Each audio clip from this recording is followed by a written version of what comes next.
another match point. Incredible third set here. They changed their strategy a little bit, and they fought their way back in.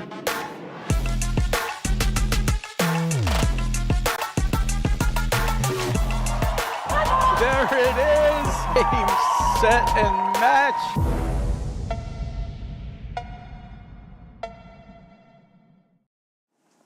Hello and welcome to the 2024-2025 APTA Tour. We're live from the Orchard Lake Country Club in Birmingham, Michigan, bringing you the Detroit Invitational Grand Prix, with live streaming brought to you by the APTA membership and our tour presenting sponsors, Volley and Corient. Tournament support has been provided by the following local sponsors: Bank Rifkin, DAG Partners, Lux Homes, Oakland Hills Men's and Ladies Paddle Ladders, Orchard Lake Thursday Night Guys, Oswald Company, Relax the Back, Viking, Marsh McClellan Agency, Jack McNaughton, and Zimmer Biomet. I am John Kilmer, along with Brad Easterbrook, bringing you the men's semifinal action between Graham McNerney and Adam Morgan against last week's Long Island winners, Drew Broderick and Tomas Christian. Brad, welcome to the booth. Oh, it's a pleasure to be here, John. And we're looking forward to a great match here. And what a great win it was for Broderick and Christian last week. You know, basically tactically taking down, Regalado and and Salazar at their own game, playing long points, endless. And when they finished off Grigorovic and Ostojic in the men's quarterfinals, Grigorovic came by the booth and he was like, ridiculous, I didn't know what to do. So these guys, when they play together, it's a perfect matchup. Christian has the patience to play the style Broderick wants. And Broderick, people think he only lobs or just stays. It's a defensive-minded game in the sense that it doesn't give you anything, but he is looking for specific shots. He's looking for the cut overhead. He'll pick away with the backhand. They have some offense. It's going to be a great matchup. McNerney knows this. He's in it for the long haul. Morgan's got huge offense. So it should be a great match. Looking forward to it, actually. Yeah, when you think about the team of Christian and Broderick from the baseline, if you break that court into thirds, they have offense in all three thirds. The Christian forehand on the due side, the Broderick backhand in the middle. And as you're talking about, that little tomahawk forehand, to their point, they look and they're very selective over their drives. But they do have options in all three thirds from the backcourt. All right, so it looks right here like we're going to have Christian, and really quickly the players on the court there in the top left is Tomas Christian and Drew Broderick, both from New Jersey. Adam Morgan's going to start us off from Chicago, and Graham McNerney, his partner. At the net, Morgan using basically exclusively an underhand serve, and we have Super Dave Woodruff in the chair today for our matchup, also known as the rules guru. And we're underway. And that's a pretty good start there for McNerney, just boom, right down the middle for a winner.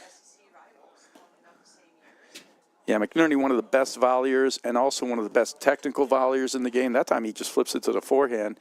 But his backhand volley is almost textbook, exactly what you're looking for and how to play this game. And he also has cut overheads. His net play is exceptional. The word on the street is if you want to dump it to him and make him accelerate his own forehand, that's the place where doesn't hurt you the most, actually, and he's likely to make more errors. So that's what people do. Sometimes the matches get slow, but he's comfortable playing slow. And if you play him in the backcourt, he just won't miss, and he's exceptionally good at pushing the lobs around court. He moves it from 1/3, puts it over your left shoulder, very accurate. He'll shove you around, so it's sort of like, yeah, he may not hurt you, but he also controls you. He does. And that's what makes him such a good partner. He's basically the Swiss Army knife of partners. He's probably had about 100 in the last few years, and he's played maybe more tournaments than anybody. And from all that, he's learned. He can fit into whatever you want. He won a tournament last year with Mark Powers. He won tournaments with Juan Araya. He's across the board. He doesn't miss. He's got an exceptional offensive volleyer. The one thing he's missing is a ton of backcourt offense. Although if you hit it hard off the screen, he'll stick it at you and he'll do things. And he's also chiming in the background. Actually, we have Mike Rowley, who's, got always salient points, and he's a member of the all-hair team. He's got, Mike, what do you call it, flow? He's got flow? He's got some sweet flow. Sweet flow in that, yep. Honest truth is I am envious of the man bun because I would just have like the Afro type style. I couldn't get the man bun. You don't, It's a Kilmer, ca- you don't look it- like you it- can get a man bun either. I unfortunately gave it a 2-year run a few years ago. It went afro for about 18 months, and then it started coming down. Unfortunately, it never looked good. So for 2 years, I was told to cut it, and then I finally listened after 2 years. All right, that's a man with experience. Now let's get to the match. So 15 all here. I expect this thing to play out in just bouts of tempo, and I don't expect it to be fast. Morgan is he's like a wired spring out of Morgan. He's like always ready. He might not get 10 balls in a row, but he is ready to thump it at any time, and he's got the thunder, and he can hit it. He's not an off-pace driver. He's usually just a big-time driver. Like, he hits it hard and flat, and it's coming, but it's just so big it's hard to deal with. So at any moment, he's going to be ready to go. And the real question is who's going to execute in this match. It's a really good matchup. Both these teams, even though it's a semifinal, I think are relative. Especially, they really motored through their opponents today. I don't think anybody had a really tough one, although McNerney and Morgan did lose the second set 6-4 to Murphy and Schneider, who's Schneider's up-and-coming player. Murphy, very experienced. They lost at 6-4, but it was kind of sandwiched around the 6-2, 6-love thing. So I don't think fitness or any of that's going to be a part of this whatsoever.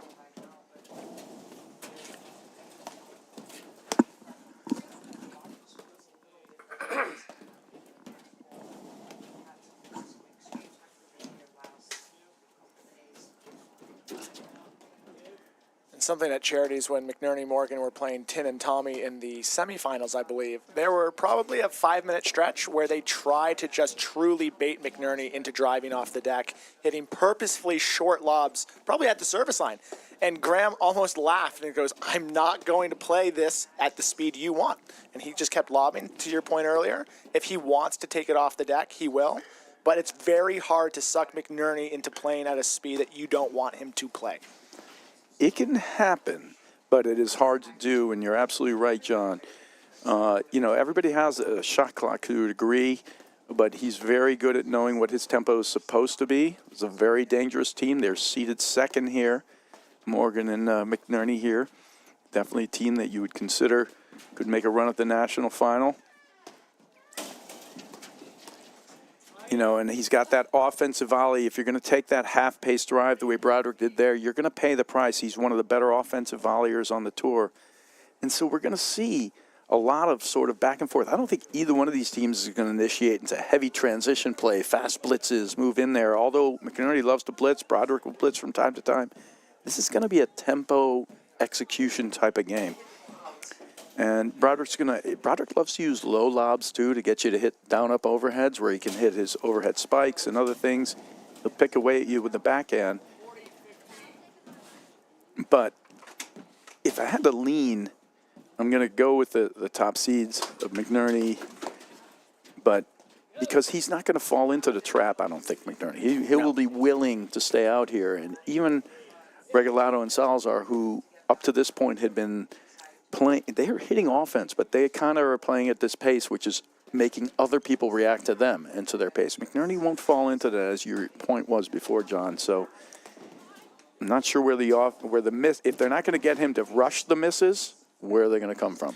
And last week, Drew and Tomas were able to kind of cause some confusion between Regalado and Salazar, because the way that Salazar and Regalado play the net is both of those guys want to take at both overheads. Right. Where, to your point, McNerney is a Swiss Army knife because of his ability to fit in with multiple partners, as is the case for Adam Morgan. And their strategy at the net is very defined.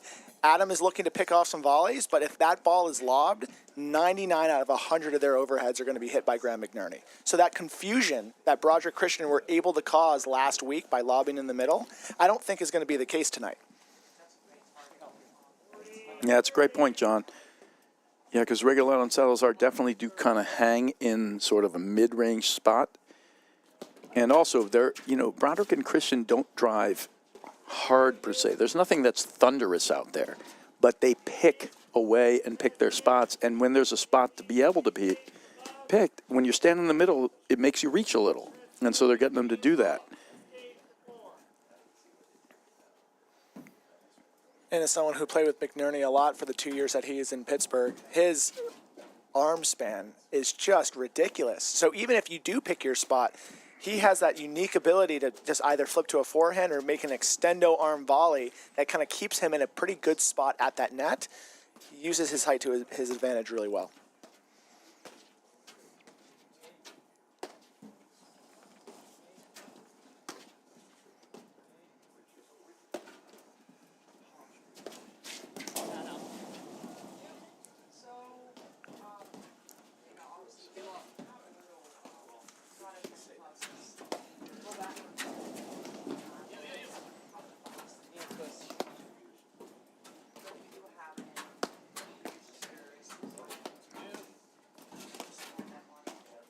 And then we saw that backhand from Broderick, as you were talking about. Not thunderous and overpowering, but definitely enough to keep McNerney Morgan honest on top of the net so that when those low lobs are hit, they can be a little bit more effective down the line.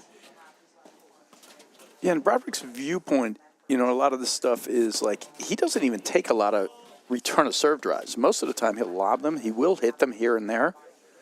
But frequently he just lobs them because his point of view is more about don't lose the point, not necessarily how you win the point. And he wants to set it up and get the ball that he wants exactly, you know, and the servers sometimes can control that with where they're placing the serve and so on and so forth. But his offense in the middle of the point, it can be tricky. He pinpoints a backhand drive, and it's like it's a sharp little pick. It's not like a crusher thing, but it's a sharp pick.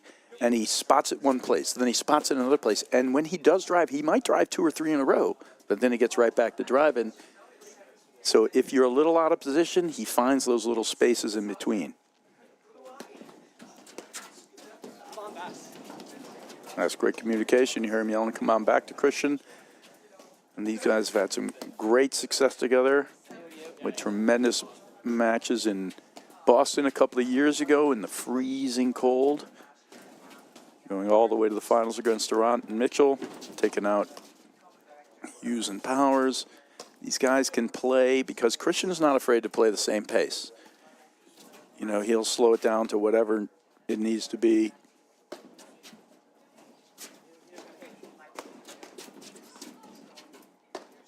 And I always like thinking about strategies through the perspectives of what are the skill sets that enable them to do that. Because I think a lot of club players might hear us say, Drew Broderick lobs all of his returns. I was told that the return is my best chance to drive the ball.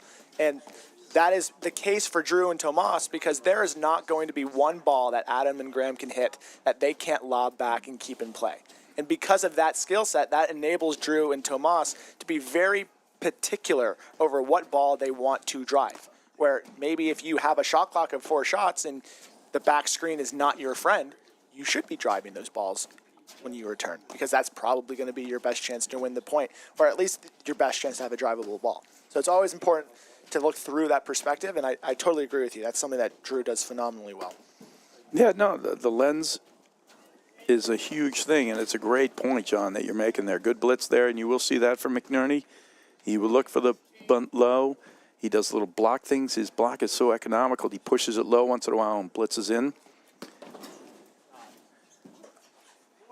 Broderick was going for a big challenging serve there and staying back that time.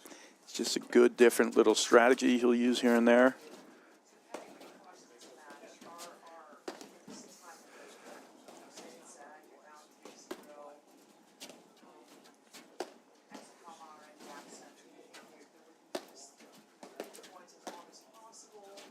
So, Brad, as someone who I've watched a lot of paddle matches over the years, when Morgan and Frazier played together, I felt like Adam Morgan had a lot more backhands in the middle at a far higher frequency than he does with McNerney.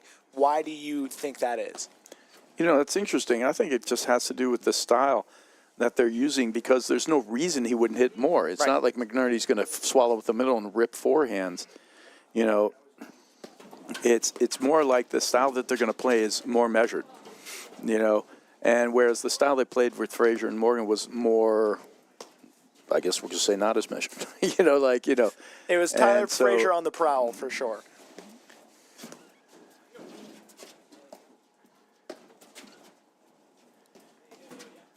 And it's like a lot of things, you know, what can be some of your greatest strengths can also be part of what your weaknesses are, right? And, you know, the biggest thing is right now Morgan and when people dial it in, Morgan's got to be ready to prowl. But he's, like I said, he's always ready to kind of pounce on a drive when he's ready to do it. Seems like he's able to mentally stay in there, even though he's playing long points.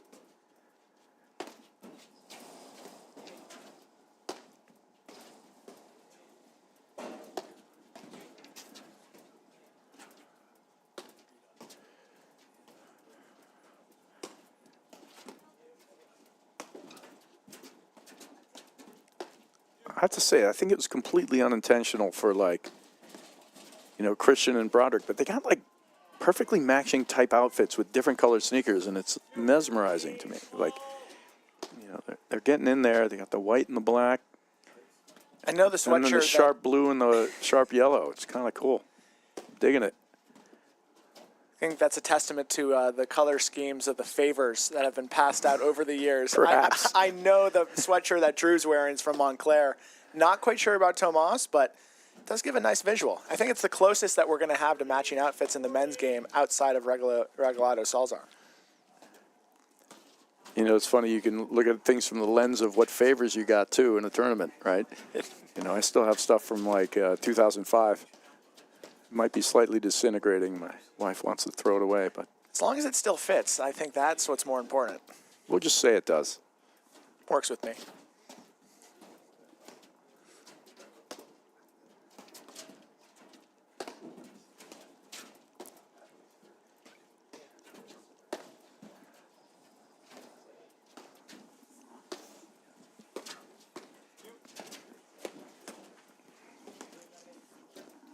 Great lob there from Morgan.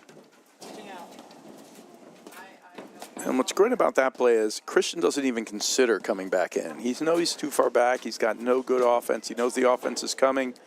What's the point? He's going to stay back. He doesn't want to engage in that transition. And this is where it makes him so tough. A lot of people make that wrong choice. They rush back in. He's never going to do that. So you're just grinding.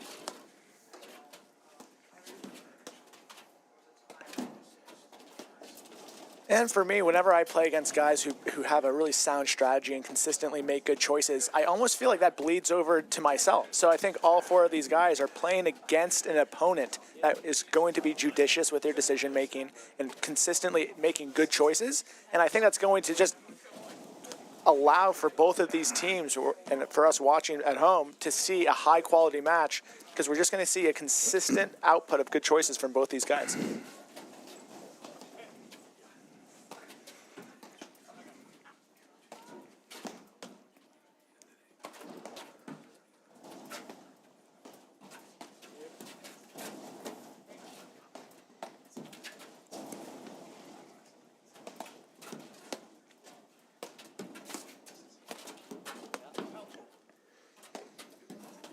Something else that I feel like McNerney's done a good job of over the years that I've noticed as his game has evolved is that he's able to cause a lot of movement in the backcourt without hitting a ton of spin. He has a lot of spin, but I feel like he's really worked that third panel smash really well into his game and has hit even more waterfalls over the years. Absolutely has all the cutters in the books, but I feel like he's doing a really good job of being economical with, conserving some energy up at the net while still causing some chaos in the backcourt. No, I think it's a great point. He's has the cutters. He's hitting less of them, and just trying to. He's another one of the guys who can hold his paddle to a certain spot and push the ball, hit it down with the waterfall, kind of make it go long, and he holds it to the actual last second, so you don't know exactly where it's going to go when he's hitting it. And we're just going to see these points played out over and over again here. So game point here for McNerney and Morgan. Take a 2-love lead. And these guys are just going to battle at this pace, right? And that time, Christian just made the move. He took the big strike. Was it a drive that he can hit? For sure. Just missed it. And this is what it's going to come down to, these moments, right?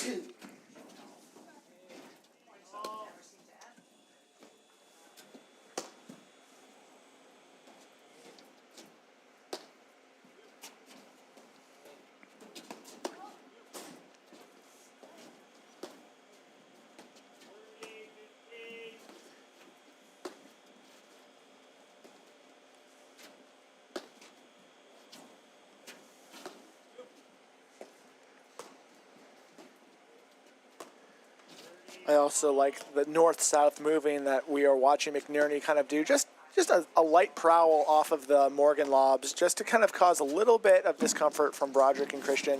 Maybe make them think twice over where they hit that overhead. And you can cause discomfort with your shots, and you can also do it with your court position. And I think that's a really good thing for the players at home to keep in mind as well.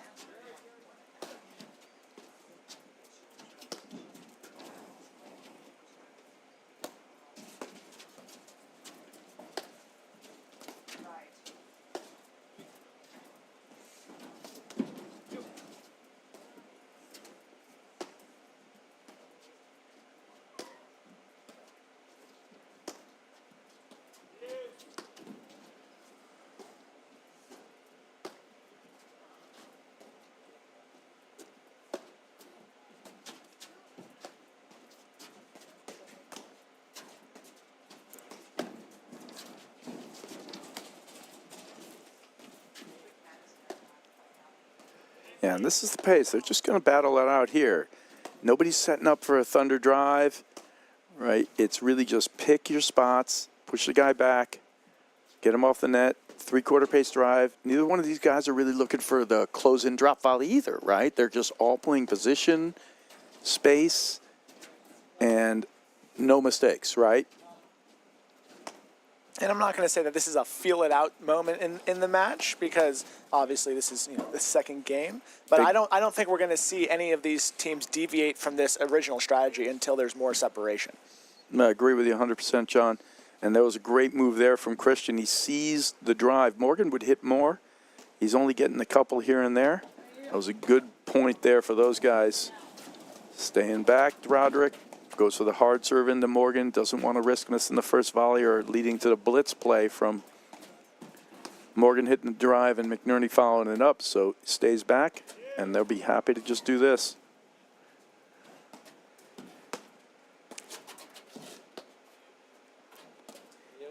It's sort of the unique kind of space the game puts you in sometimes. When a guy's playing really slow, you want him to speed it up, but it may not be the right thing to do. And when a guy's playing too fast, you need him to slow it down, but it's fun to watch, right? So it's like that space the game puts you in that is so hard to manage throughout the entire match or entire career.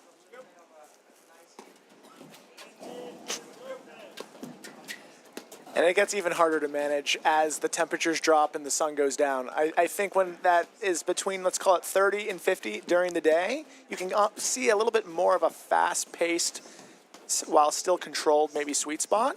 That once you're playing in the Midwest at 7:30 at night, like we're here in Detroit, it's just a little harder to find that, let's call it, fast-paced middle ground.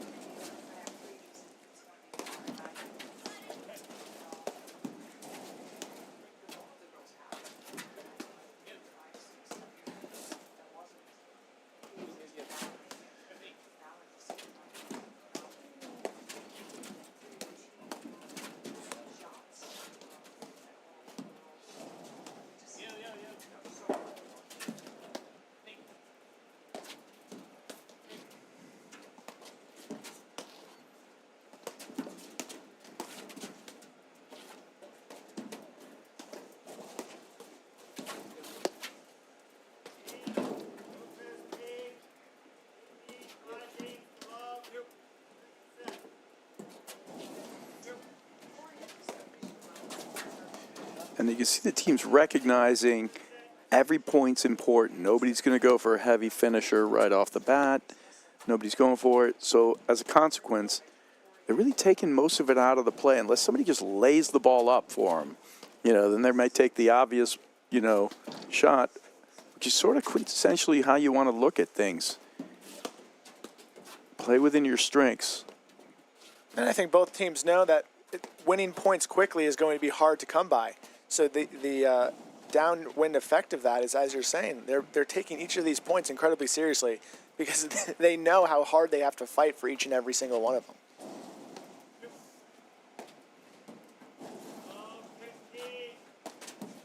And of course, after this, on our other channel, we have the other women's semifinal going on, where, I believe Page and Lopez are in the lead here. Yeah, 5-love in the second set. So the men's semifinal will be going on right after that on that court there. I think that other men's semifinal, Brad, might be a little different pace of play, perhaps, than this one's going to be. I think it's absolutely going to be a different pace of play, and you're going to watch it, and you're going to see what the different skill sets are doing. And, of course, you got Salazar and Nunez. And Nunez, you know, and Salazar don't play the same way that Salazar and Regalado do, because Nunez just does his thing, you know, and his thing is incredibly talented and fun to watch, but he's pressing a lot.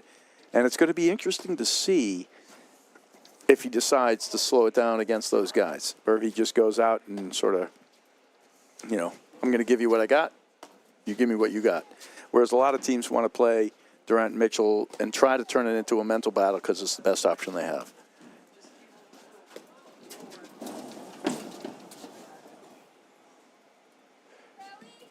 And that, by the way, Lopez Page, team to watch on the women's side. Very, very strong team, very athletic. They got drives on all sides. Cover the court well. And every time I watch them, I feel like their movement as a team just gets better and better. This is their first season playing together, right? So some of those, let's call it partnership.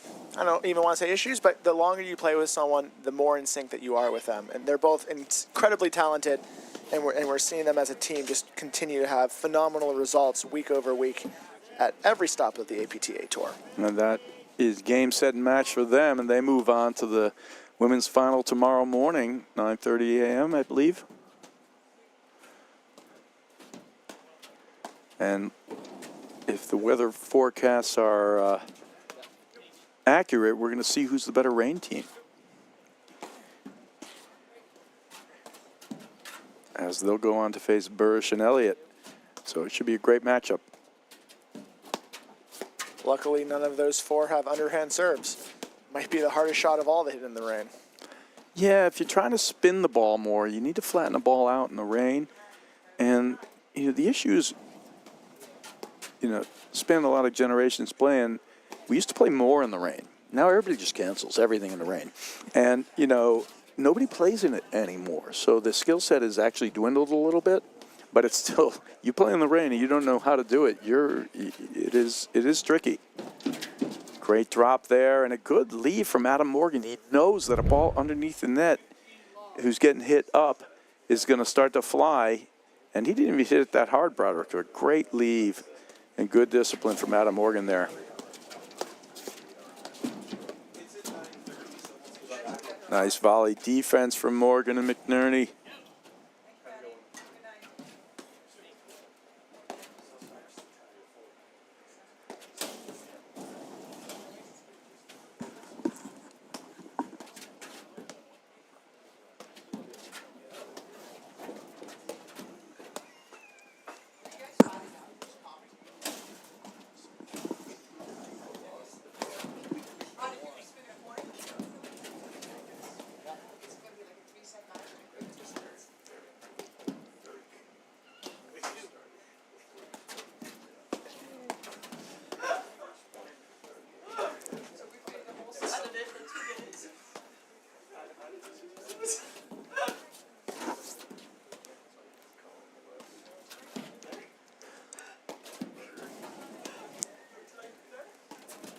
And I think it's a Mike Tyson quote that everyone has a plan until they get punched in the face. So it will be interesting to kind of see what it takes for Broderick and Christian to maybe change up a little bit what their plan has been. To your point, every point has been incredibly hard fought, you know, and they are in every point. But if they're down 2-0, does their speed of pace change at 3-0 or 4-0? Yeah, or do they feel like, it's hey, a question this of what I that have? is. Right. You know, I think it's a war of attrition for these guys always, and they're not likely to get off script. Certainly not at 2-0. No. And quite frankly, at this point, it's just come down to, like, don't do that, right? You know, don't hit that ball out. And that, you know, is going to be where this match sort of lives, not in the shot making of who made that amazing shot in this moment in time. It's who made that error, right? And that's going to be the tricky part. good off-pace ball there from Broderick. He bunts it short and low, and it just gives him a perfect opportunity to move in and blitz. I have to have a shout out here to Myrta Malenveld, who made her debut back on the courts again, playing a tournament this week. Director over at the Birmingham Athletic Club, and got on the mic too. So all around triple threat. Kudos to you, Myrta.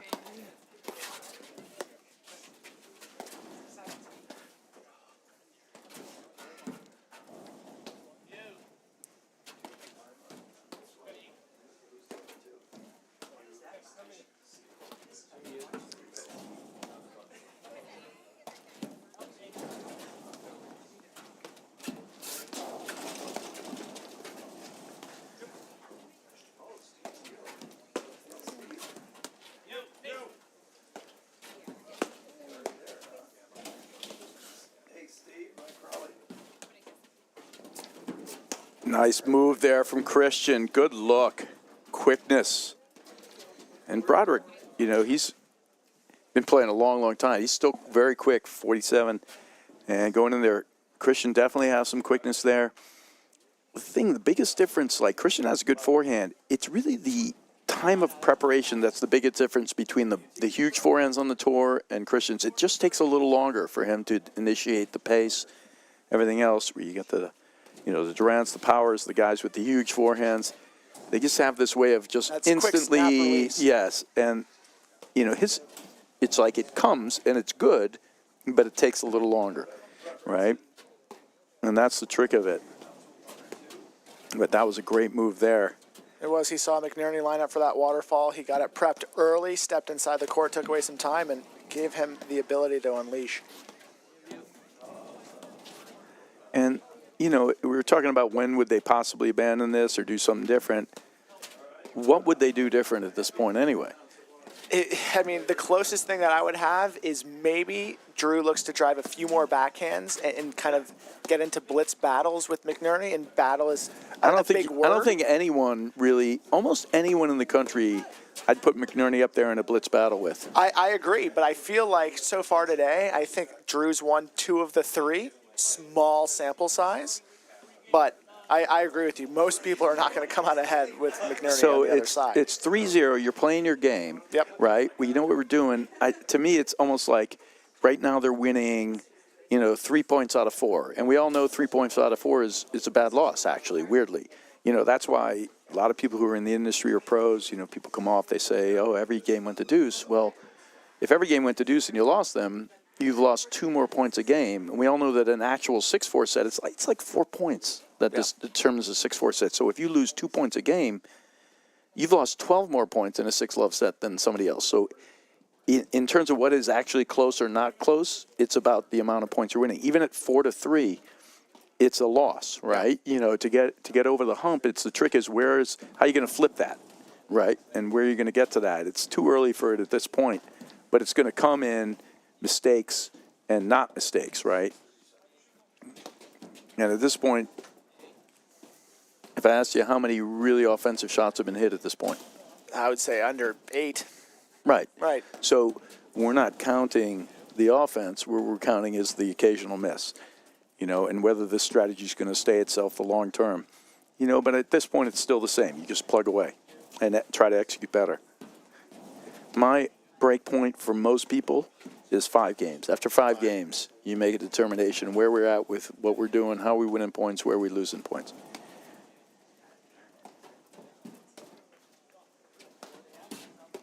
Yeah, do we need to switch in the backcourt? Do we need to do different things? Duran Mitchell made a switch in the backcourt last match, made a big difference for them.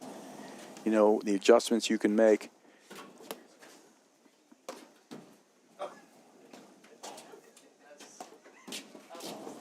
And 2, when we're talking about level of execution, I don't think we've seen McNerney and Morgan make an error yet. They've missed a few shots in, let's call it, equally difficult situations, like a hands battle blitz. I'm not going to chalk that up to an error. Yeah, very few. Broderick had a great return down at his feet. He missed 1 volley, but other than that, they missed very few balls. Great shot there, and that's a nice waterfall there from Broderick. And it feels good to waterfall McNerney because he's always doing it to you, you know? Yeah. So it's good to, boom, give him a little taste of the medicine. That's a great lob and blitz. Surprised Morgan wasn't sitting on a forehand there. Great call from Morgan, but he can't come up with the goods. Good start to this game from Broderick Christian. And for me, the match doesn't really start until they get their first game. That sort of alleviates all the pressure. You know, hey, all right, we got a game. We're in this thing. So let's hope they can close this one out and get themselves started.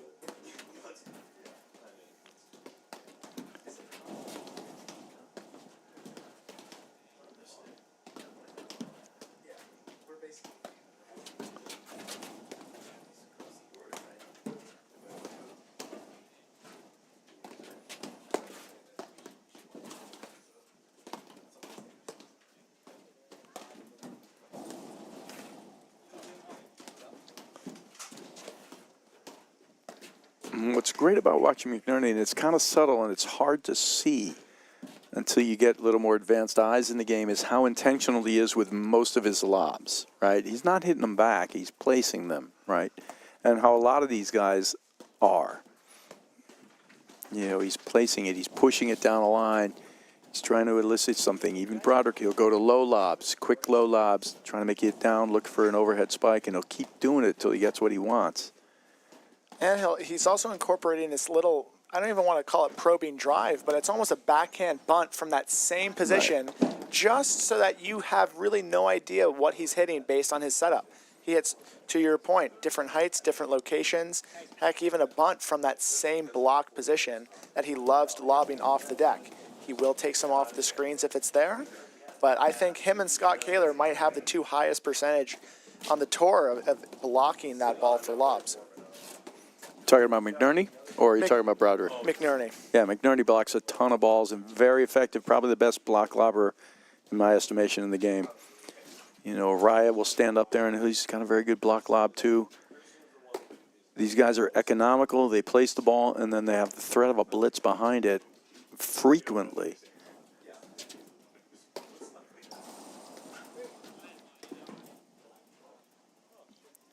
Ball called wide. And confirmed. So Broderick and Christian at the doorstep in their first game here. That's a great return and a good volley there.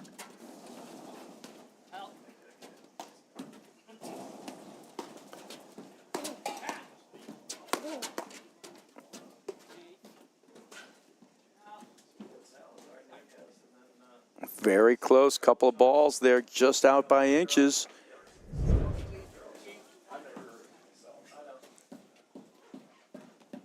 I like that three-ball exchange, though, from Adam Morgan. Those two drives in a row caused Broderick Christian to crash the net, and that made that lob. He missed it by a couple inches, but that ball was going to allow them to take the net had it have been in.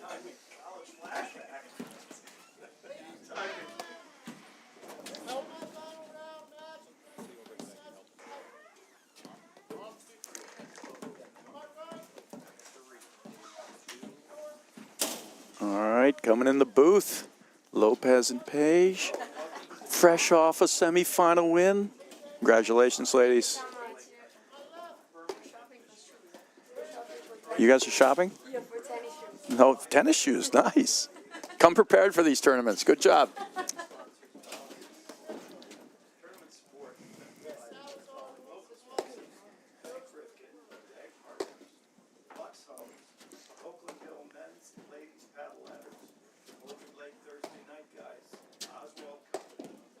The back, Viking, Marsh McNerney, Jack McNaught, And when we were talking about earlier, right, winning that first game of the match allows you to kind of take an exhale, feel like you are in it. It also can cause your opponents to just tighten up a little bit, and they also now know, hey, it's game on for the rest of this set. Where before, it almost feels like you're playing with house money. When you get up 3-0, your opponent's not on the board yet. Welcome to the booth.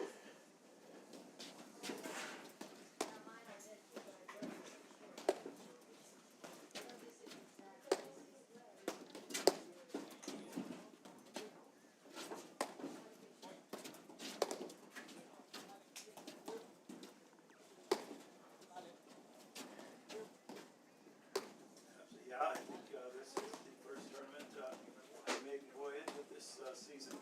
So a really good match, a little over an hour ago concluded, where they had a 5-1 lead per set, uncharacteristically, ended up losing it. And Long and Browns came back strong in that first set, winning the tiebreaker. And Durant Mitchell kind of dug in. Right at the ship and won in 3 sets, so it was a good test. And I think that this is a bigger test that we're looking at. And as I'm watching this, something that's striking me is just how good of a job McNerney's doing of crashing the net whenever he thinks that there is even an off chance that that ball is going to be driven. In this point, particularly by Tomas Christian. He knows that Morgan's hitting a few more of these overheads, and his role is to be on top of that net, making sure that no drive gets past him. And he's preemptively putting himself in a really good position to volley in this point. No, it's a great point, John. You know, and part of what you were talking about before, and you played against him a bunch in Pittsburgh, you know, back when he was there for a bit, is he uses his link so well, too. It's really just a quick little stride for him because of all the guys who might make a decent get, he doesn't ever look like he's moving that much. It's just like a step here and a step there. And he really isn't. You know, he's using his length. He's got reach. He's got arm span. He's about 6'4", you know, and he covers space. And he also covers it, but he covers it well. Like he reaches a little, but it's not like out of reach, right? It's just right there, and he sticks his paddle out, and his technique is so economical that it just makes it very feasible. And as a consequence, he's one of the best shutdown volleyers in the game and one of the best offensive volleyers in the game. And when you have that on your team, it just means that he's able to sort of flip the script. Like you're hitting a drive, you think you're the one on offense, but he's sticking it back at you, or he's hitting a better shot than you hit, so it makes it uncomfortable in the backcourt. He's one of the better net players in the game. And then that can also, you know, just kind of go into the criteria of what Adam Morgan's looking to do when he's hitting overheads. He knows that he can now play with even greater margin, because if he does leave it a little short, what might have been a mistake in the past is now something that works to their favor potentially, with McNerney being on top of the net, being able to flip between a forehand and a volley and redirecting that ball with a volley. Ooh, Broderick with a quick down the line forehand. He was going quick lob, and he had a little space there, but he didn't execute. But here we go. We've talked about this being just a battle of execution. This is what it is. You know, it's just spots here and spots there.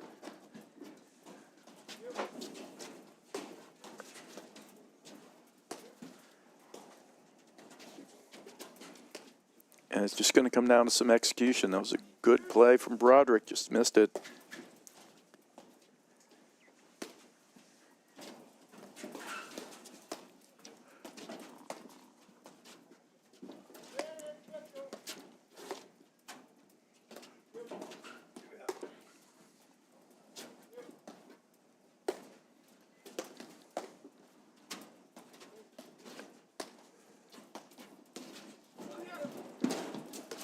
Really nice get from Christian. Broderick can't quite get there in the corner.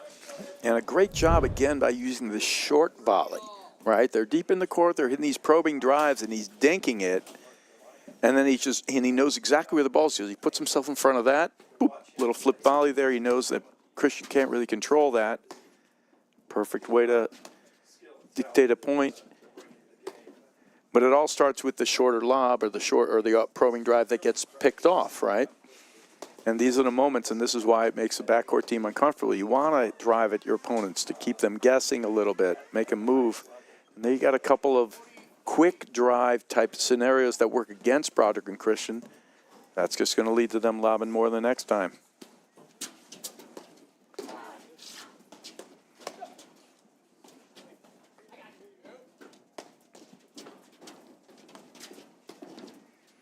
It's a good waterfall.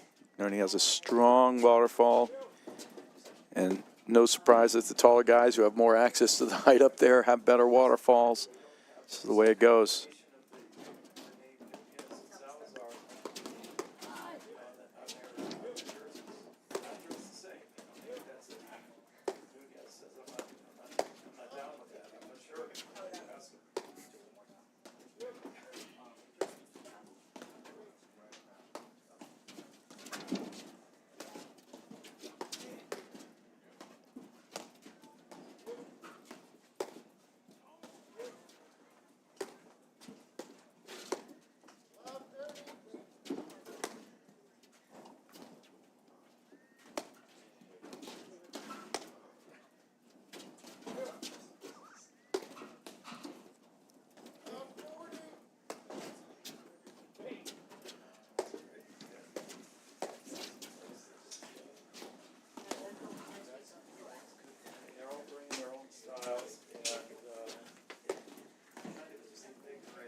This is something that enables all four of these guys to kind of stick to the strategy that they have, is their ability to move off the ball as well as they do.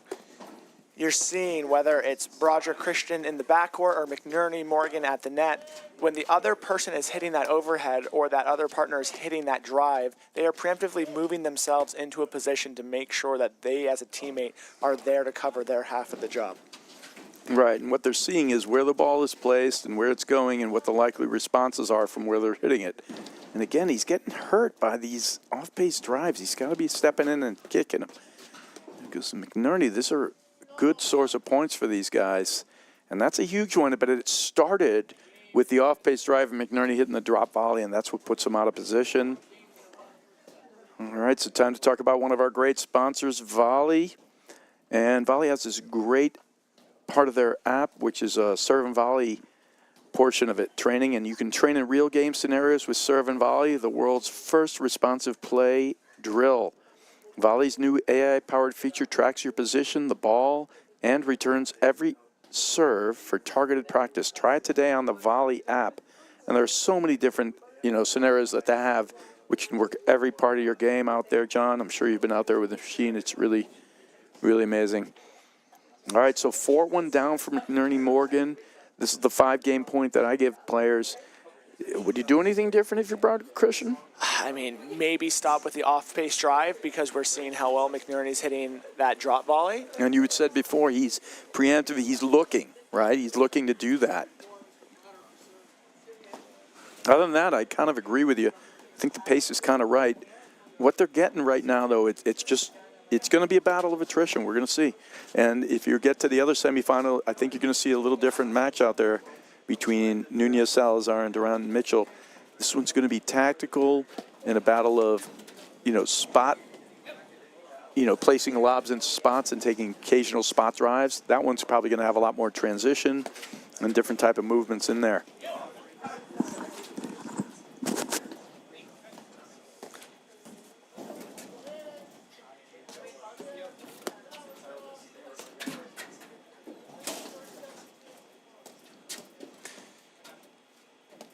And there's a line that was said to me early in my paddle career is, do you want to come out here and have fun, or do you want to come out here and win? And it's something that I end up thinking about a lot, because all four of these guys, if they wanted to put, the spins that Durant Mitchell do and drive at the frequency of a Nunez, all four of these guys could do that. But they know that what puts them in the best position to win points is being judicious with their decision-making, leaning into the waterfalls, the drop volleys, the arduous long points, because they feel like they can win those battles of attrition. We saw there from McNerney, he went for that cut. It looked like he put it just short of the net. And it just, again, goes to show that he has that shot. Oh, no, he made that. Never mind. Great ball from Graham.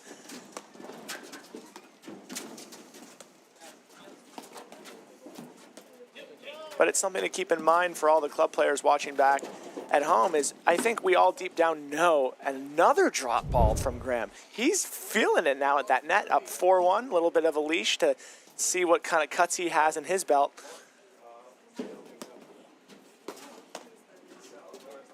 And it comes down to knowing, hey, what shots of mine give me the best position to win? But more importantly, when I'm playing with my partner, how do we as a team kind of match up from a skill set wise to make joint decisions that put us in a good position to win points? And then as the scoreboard allows, you can kind of start going for a few more fun shots as we've seen McNerney back-to-back cut overheads to win points. Yeah, we were talking about how McNerney has that shot, right? But he's taken out less over the years because he's realizing that you need it in a moment and maybe when the scoreboard gets to a spot where you want to use it. And I think that's just smart. McNerney, what a slippery little drive that one was. And it's a testament to him who's lost in the semis of nationals the last 2 years and his willingness to be able to look and say, okay, what needs to evolve in my game to continually give myself that position to get into the finals or to win. All right, so good game there for McNerney and Morgan. And no thunder drives, just placed little kind of spot drives, and they're all because it's like a prize fight, right? You know, you work the jab, and the jab in this case is like the lob, right? And they're pushing them around, then they're getting them back on their heels, these guys. Whereas at this point, McNerney and, Morgan have been much more present about closing off the volleys. There they got caught twice on their heels moving back. And when do jabs work the most effectively in boxing? It's not the first round, it's the 8th round as people start to get tired and they kind of feel that scorecard or scoreboard pressure, which is kind of the case here. What wasn't working at 0-0, all of a sudden 5-1, almost an hour now into this match, those jabs have a little bit more oomph to them as this match continues to progress. Yeah, so, I mean, the basic story, and now McNerney's lighting it up a little, which could work for him, and it has so far in the last game, but it also could start to work against him at a certain point where he goes for one too many, right? And he's freeing up more. As he frees it up more, it'll probably start to work against him if he keeps it in a spot where I use it here and there to create some movement in the point or even take an actual finishing shot, which he did. But right now, the big story is McNerney and Broderick and Christian have not been able to hurt McNerney and Morgan at all, at all. In the one game they got a couple of little mistakes, and then, that's the story. So how they're going to do that, or are they just going to wait this thing out? Can they pattern their lobs enough to get the opportunity they're looking for? Or is it that they pattern it when they look for it, McNerney's still on it and he's still volleying it back, right? Or, and funny, Morgan has a ton of offense. But it's not like you're thinking, oh, Morgan's ripping the ball. They can't handle this pace. Morgan's, what it is they just can't hurt their defense at the net. When these guys are at the net, they're winning at 80% clip. And here's another perfect example. He's right there. Christian thinks he's got it. He basically can't hit that shot anymore. Right. He's lost 5 out of the 5 last points he's tried it on. And we're talking about how McNerney and Morgan are having success with their spot drives when they are at the baseline. Almost the inverse is happening from Broderick Christian is when they are going for those off-pace drives. That's working right into McNerney's hands and allowing him to hit drop volleys that are winning them points. And part of that's a little bit of the sort of McNerney's skill set. Being so tall and able to have that range at the net is just a difference maker. Yeah. He's got a good foot or 2 more coverage than Broderick or Christian do, just based on the wingspan and everything else. And, Broderick and Christian, they're great volleyers. They're not good volleyers, they're great volleyers. But it's just his ability to sort of get it off there. That's a good shot there. He's got Morgan off the net, and he picks him off on that one. Great shot. And that extra foot or two doesn't just come into play with his range of being able to execute on that volley. It also gives him that extra leeway if he's wrong to backpedal and still hit a decent overhead. I think that might be arguably even more important in why we don't see other players or club players get as close to the net as McNerney sometimes does, is because a lot of us have a larger price to pay for being wrong than McNerney does, who has that wingspan and within 1 or 2 steps can get himself in a decent spot. Well, that'll help. Great little off-pace drive off the top of the net. No way, McNerney. Come up with that one. Can't do it. It Too seems good. like every time that Broderick Christian have had success today with their drives, it's when that they have been positioned inside the baseline. Yeah, and I think if he's going to take that drive, right now he's been hitting almost everything exclusively away from McNerney. Take a few down his line. Although McNerney's pretty good about kind of ranging himself to one place or another, but still, every time he's gotten hurt, he's been hitting the ball across the court. McNerney's reading it and then coming across and hitting a drop volley. Hit it down the line. When you know a guy's going to poach, you got to hit it at him or behind him some of the time. Either that or just put it away and don't use it, right? Right. But good game here. 2 good points there for Broderick and Christian. Good fortune, but a great shot there from Christian off the top of the net.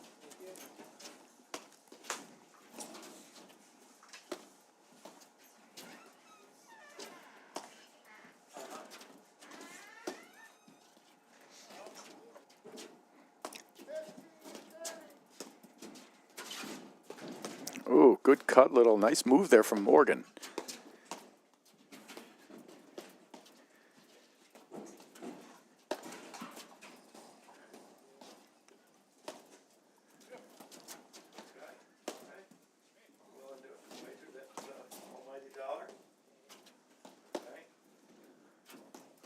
And when we were talking before, what adjustments, if any, could they make?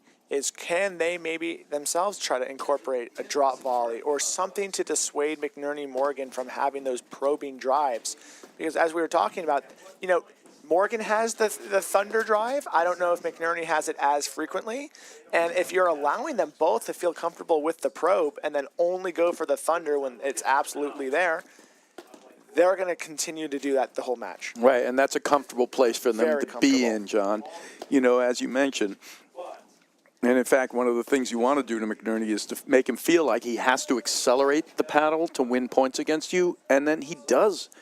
He's like anyone else. He's just a little better at it. He has a moment where he can get off the rails or miss shots or make a few errors. There's no one who's immune to that. His just ability to do it is generally better than everyone else's, right? But one of the ways you can do that is to make him feel like he's got to do something in order to win a point. And right now he doesn't have to feel that way. No.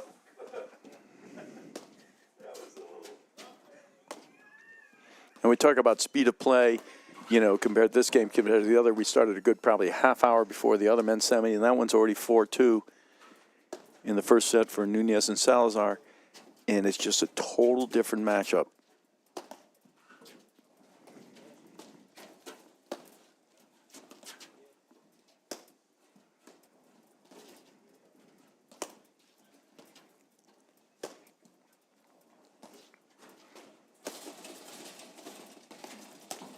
And there's McNerney. He's got him off the net, and he hits the drive. A little pace on it, and that's the only reason Christian misses it. 30-all here. 2 points from the first set. And those were really high-quality overheads from Tomas Christian. But against McNerney, you almost have to wonder about the effectiveness of hitting that overhead with some speed behind it, because it kind of puts Graham into one of two modes. Either he knows he's going to dig, and when McNerney knows that is his job, I don't know if we've seen him even miss one lob today when he's in that defensive mode, or it stays up along the side screen a little longer for him to redrive. But right there, really good ball from Drew Broderick. Yeah, that's his best offensive weapon there, and it totally flummoxed them. They set it. You don't bounce the ball down into Broderick's forehand that often. You can push it to him and actually let him hit a forehand, but you don't want him hitting that overhead cut drive, which is a unique shot that he almost kind of semi-invented in the game. And nobody was really hitting it before he was hitting it. And that one had some serious spin. I feel like I watched it kind of dovetail around the net post. 100%, you're right, and I think that's what really messed up Morgan. He thought it was coming with pace, and it was like a flutter ball, and he wasn't expecting that whatsoever.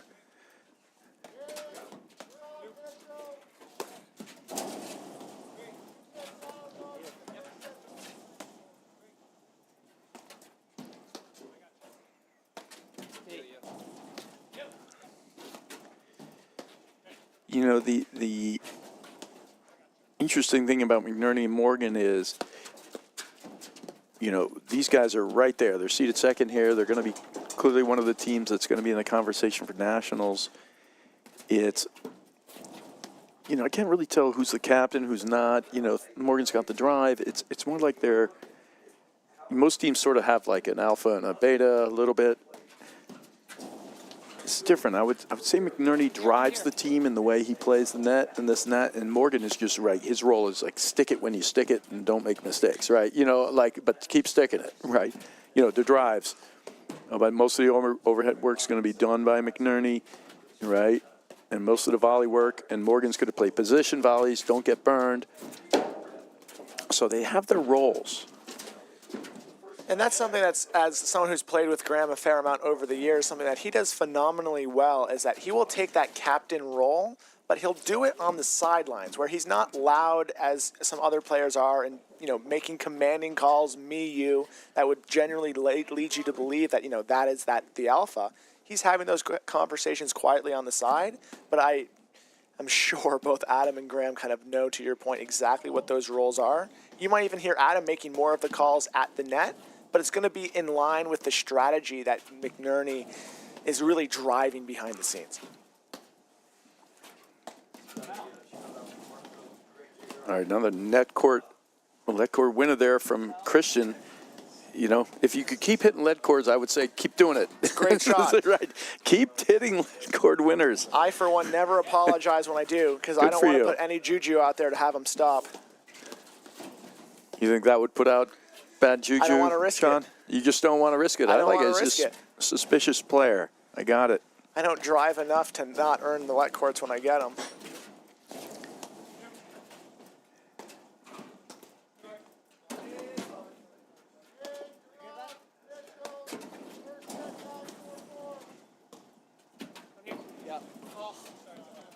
A little confusion there on a pretty routine ball. And they give back a break point, which they desperately need here, John. Kind of shocking. But it happens.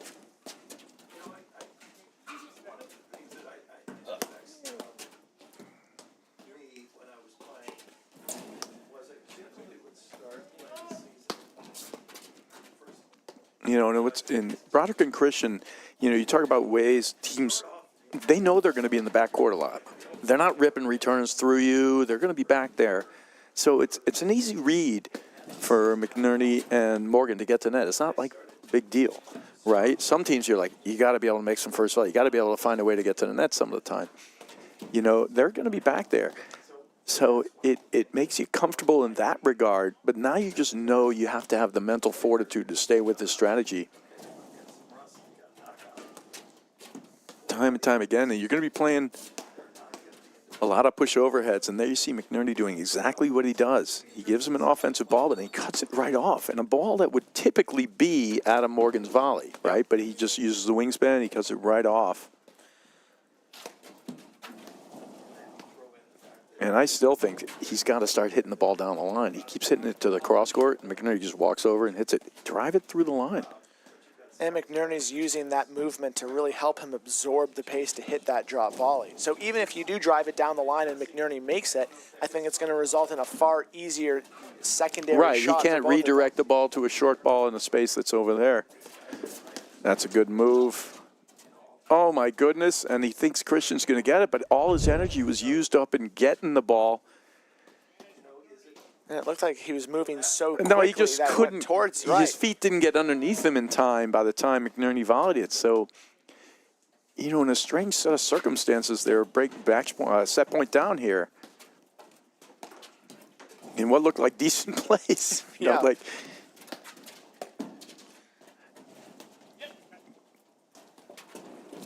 See, and I love what he's doing, actually, McNerney. He's played with so many partners. He's become a real student of the game. That wasn't even an intentional drop. It was more like, I'm drawing you up. What are you going to do from here? I know this is not your sweet spot. You're not going to crush it at me. You're not going to do anything. I'm going to push you up. I know you're a defensive wizard, so I'm pushing you up, and I'm going to get some space behind, and there it is. Game, set, and match for Game, set, and for McNerney and Morgan. And we will be right back with you guys after a brief moment from our sponsors. Want to see how volley can transform training at your club? We've got a great offer for you. Gather 30 of your club friends and you'll get a free 30-day trial of volley. Experience firsthand how volley's trainer can help everyone improve. Increase reps and track your progress, all while training smarter. Don't miss out.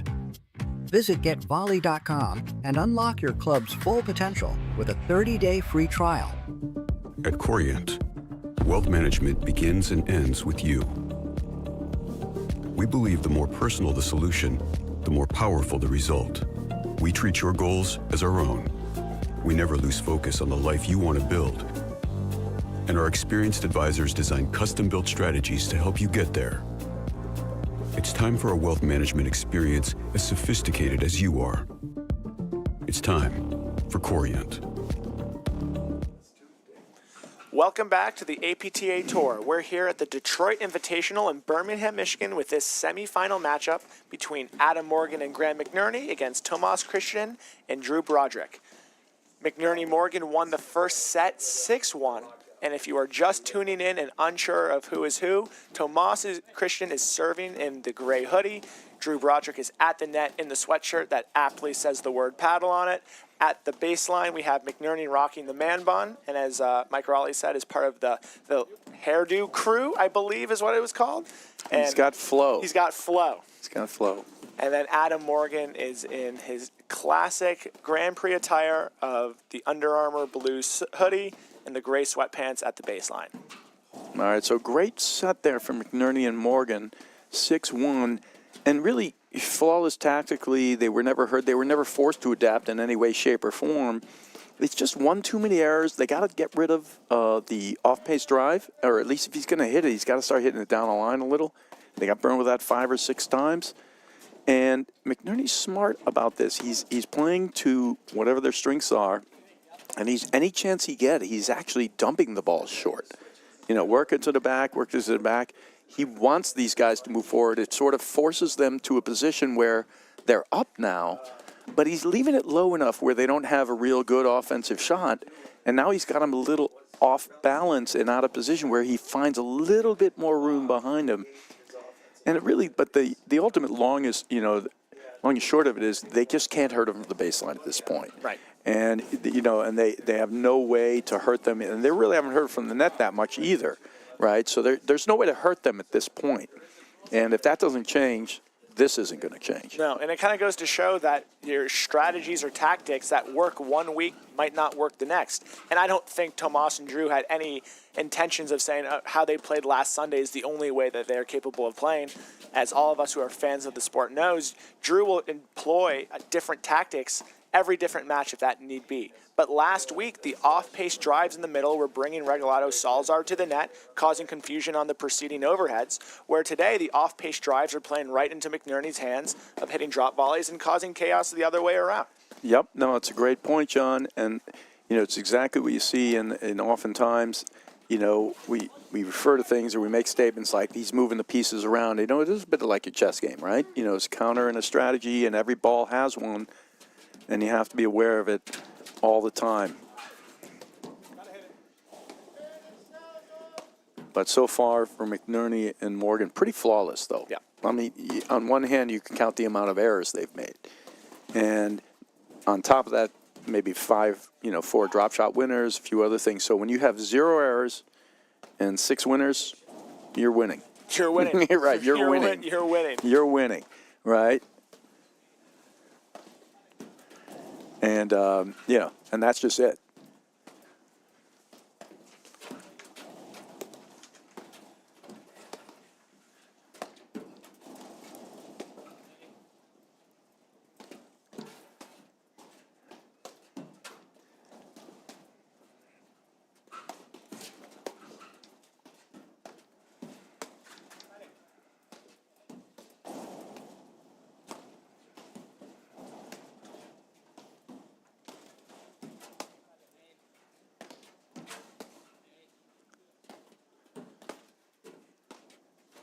See, and that's the comfort shot. Like that shot, it could be pressured. That's like a nothing ball from McNerney. Yep. And he's totally comfortable hitting it. There's no threat of a drop shot. There's no threat of another ball. And part of that's his own ability to sort of block lob quickly and keep disguise the people hold, off yeah. the net. You know, I jab you a bunch of times. You're not really, you know, one time you might crash in early in the match and then he lobs it and you're like, oh, I'm not going to stop. I'm going to stop doing that. You know, so he's earned that. But the fact of the matter is, with no threat there, sort of just right there, plays right into the hands. That's a good offensive volley there from Broderick that time. It's a tough one. It's a good matchup. And McNerney, of most of the players on the tour, he knows himself very well. But even he's not immune, like we said, to going through errors. There have been matches where I've watched where he, you know, all of a sudden he's trying to accelerate the forehand. He makes 2-3 errors. Oh, big moments, you know. Everybody has them.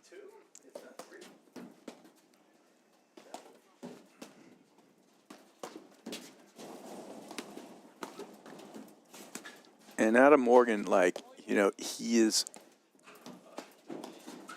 been at times able to be exposed with like waterfalls and other things, but Broderick and Christian, they're not waterfall people, right?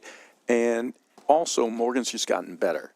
You know, he's still a bit of a screen player who takes like extra steps, you know, like he's running, moving more, but he's gotten so much better just defensively. You can't turn him around, twist him, put him in the washing machine. And it just makes him such an effective team in the backcourt because he's got the thunder drives, too.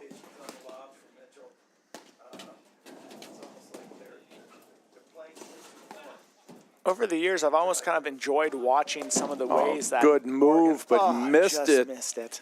Yeah, he went around him. I'm surprised he just can stuff it through the middle. Good play. Go ahead. You were making a point there. But over the years, I've kind of almost appreciated the extra steps that Adam Morgan takes on those overhead or those screen digs, because it's almost proof of, hey, he's a little bit uncomfortable, but he's still finding a way to make that lob back in, which as I was kind of starting to play these guys, and Lord knows I was uncomfortable against the McNerney spin, you know, okay, I can be uncomfortable and still find a way to make that ball. And then over the years, to your point, he's just even further cleaned up the footwork. And did he go for the drop volley there, or did he just miss that drive in the net? No, he missed the drive in the net, but he was right there. It would have been a drop volley there for Christian. But here we seen the errors on one hand, and then we see we missed splits and a missed drive there. So if there's a way Broderick and Christian are going to get in this match, is it McNerney and Morgan start hurting themselves, making a few errors. And the honest truth is they made so few errors that anybody who makes that few errors, it's hard to beat them, period. And it's going to be hard for them to keep it up. Yeah. Like he's made 2 errors in this point, one on an attack volley, which I don't think it was a bad play, and one on a drive there he made 6 times in the first set. So they're going to creep in here, and there's going to be a moment where there's going to be a little test, likely. You don't know, but likely that's going to happen. And we'll see how they respond when it does, because that's going to be the moment for Broderick and Christian. If this continues as it did, there is no moment for Broderick and Christian. It's over, right? But there's going to be a moment when, okay, they're breaking here. They missed a point. Let's time for us. Let's go, Tomas, right? You know, Broderick and Christian, let's. This is where we step on it. We got our moment. And maybe this is the start of it. Who knows? If they get this game, that'll be the start. There you go. Right. So 3 mistakes. And we haven't a game with 3 mistakes from McNerney and Morgan that often. And it's off a shot that we said he's comfortable hitting, but he missed it. And he was comfortable there, too. He just missed it. So here's where this moment maybe is coming. They got a game here, and they're going to get their first lead. And we've been talking about strategies to make McNerney Morgan feel uncomfortable, but honestly, sometimes the easiest way to make a team feel uncomfortable is a little bit of scoreboard pressure. You get ahead, all of a sudden things are not as easy and free-flowing, even if all 4 guys are doing the same strategic goals. Yeah, and there was nothing about any of those balls that Broderick and Christian did that made them miss it. No. Right? You know, it was just they just missed them. And that's, part of the game. There's another good off-base drive.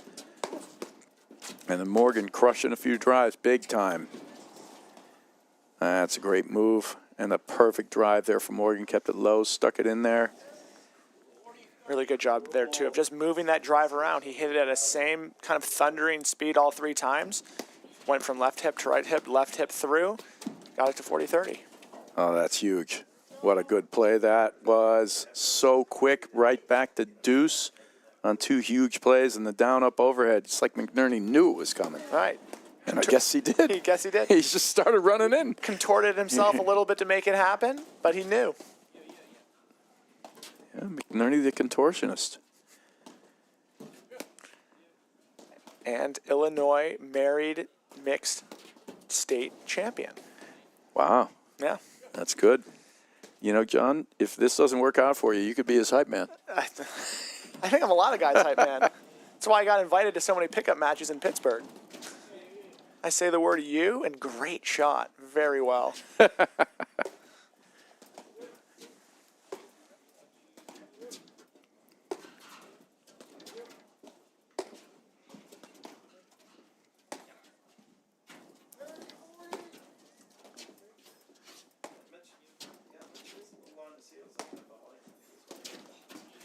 Oh, he's fading away on that drive, though.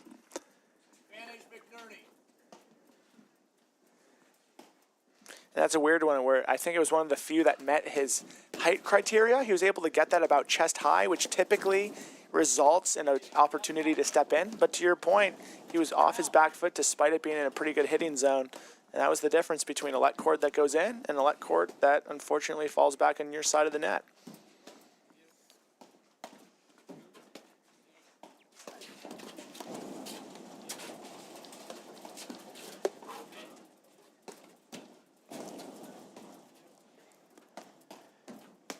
And they're plugging away, which I appreciate. They're just going at it, meaning like, all right, we still think our best. See, I have to think in my own head, John, that their thought process, this is still our best option. Yeah. Let's hope they start missing a few balls. If they don't miss a few balls, we're not winning this match. Right. That's the way it goes. But let's just keep plugging away. This is still our best option. And it may be.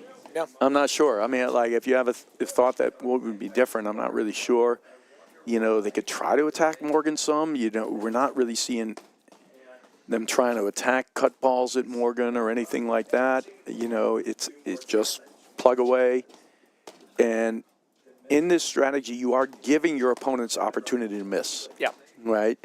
But you're counting on that.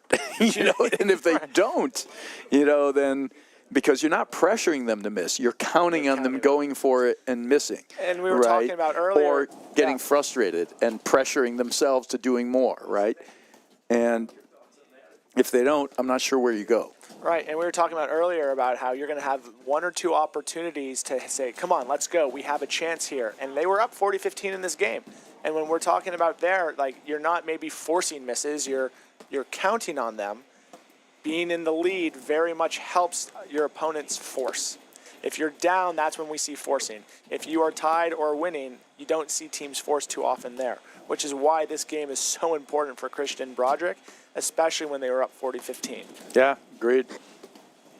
And I love the fact that McNerney and Morgan just going about their business, even though they made those 3 errors to give them the 40-15 lead. Yep. Nothing's changed for them. Let's just keep plugging. He's still hitting that same off-base drive, 2 in a row right there. Yeah. He just missed it before. Whatever. You're going to miss a ball.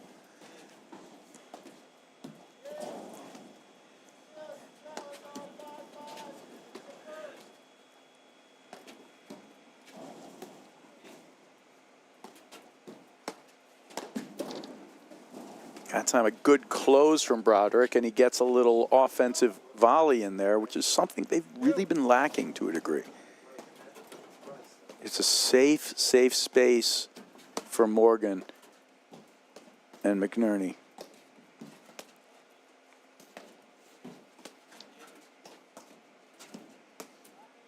And while that was a great offensive volley from a bigger, more traditional forehand from McNerney Morgan, I almost would like to see that more offensive volley being deployed against that off-speed bump that McNerney's having.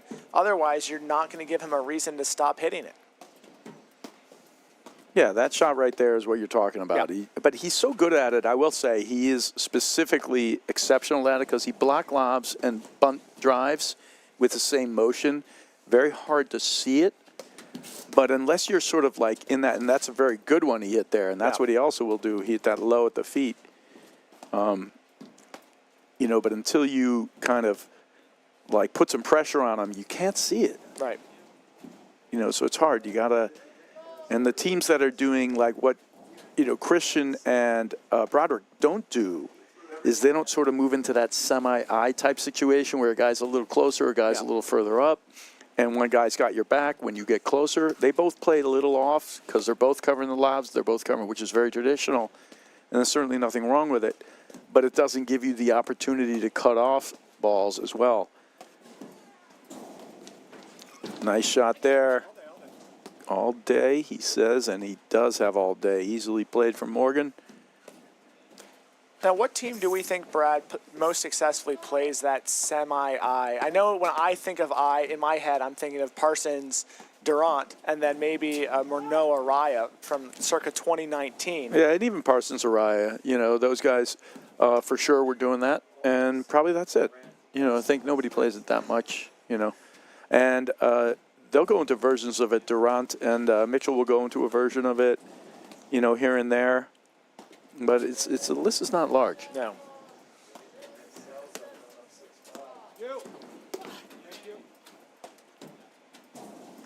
Huge game here, and he misses that one.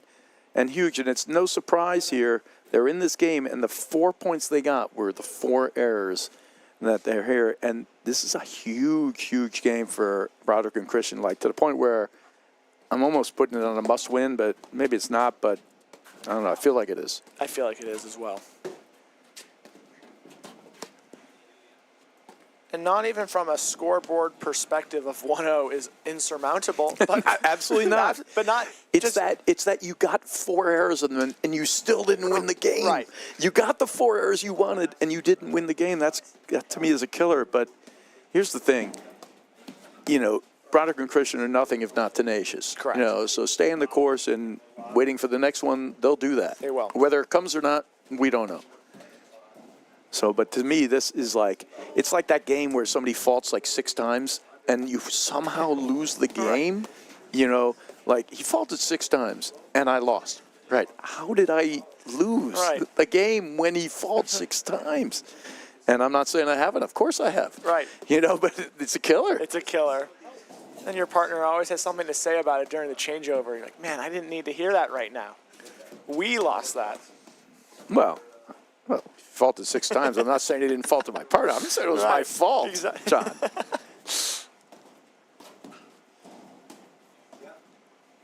But to your point about Broderick and Christian being tenacious, that's what makes this matchup so interesting, is that very few teams on the circuit can go toe-to-toe with Broderick Christian in terms of patience and execution. Fair enough. You have patient teams that maybe lack the execution, and you have guys that can have all the shots in the book, but they don't want to be out there playing 90-minute sets.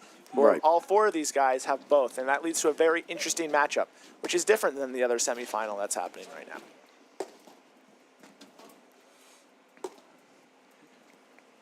Which, by the way, has Nunez and Salazar up 6-5 in the first set. And 2 points from that first set, up 30-15 in that game. But if you want to see some contrasting points, take a look. Digging it out, Adam Morgan. Nice. Trying to waterfall the 6'4" guy. Doesn't work. I applaud the effort, though. Yeah, it was a good try. And a good transition back there. There was a moment there. They had good opportunity balls, but smartly defended by McNerney and Morgan.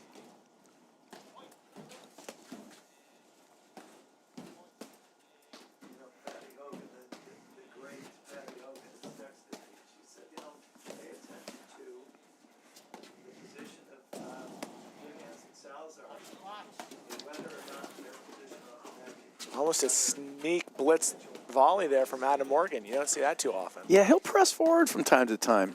You wouldn't think of a guy who wants to engage in hand-to-hand combat, but he's sort of like not afraid of whatever. You know, like he'll do it in any particular moment. I wouldn't say it's his specific strength, but the fact that he'll do it makes it surprising from time to time. And he can win some of those. Do I think if he based a game around it, it would be good? No, it would be bad. But as a surprise move here and there, and an aggressive position here and there, I like it. And what I like about it is he's playing in this style with a guy that you have to have some patience and constant focus with. Yeah. You know, you're back there, and McNerney's doing his block lob, half-pace drive, block lob. You know, and you're not getting rips like one after another. No. You have to be ready when it comes. And he is that guy. And if you have to make a move once in a while to keep yourself fresh and active, you do it. And we're talking, too, maybe he doesn't want to be the one constantly engaging in hand-to-hand combat, but a lot of that blitz there was probably preemptive around coming in behind your backhand. If it's Right. on it, boom, stick the volley. If not, let the 6'4" McNerney cover you.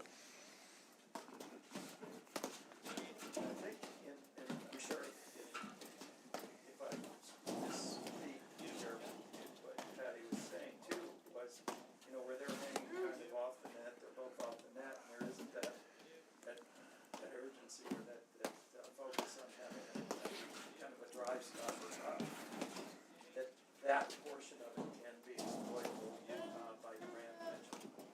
But as we see here, we've got a 7-set point for Nunez and Salazar.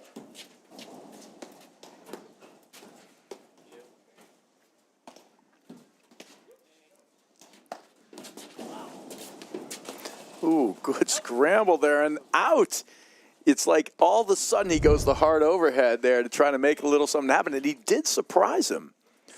And I thought that was a really well-placed hard overhead right at the left hip of Adam Morgan on the deuce side, making him move out of the way and then go back and trace it. But 2 quick points there.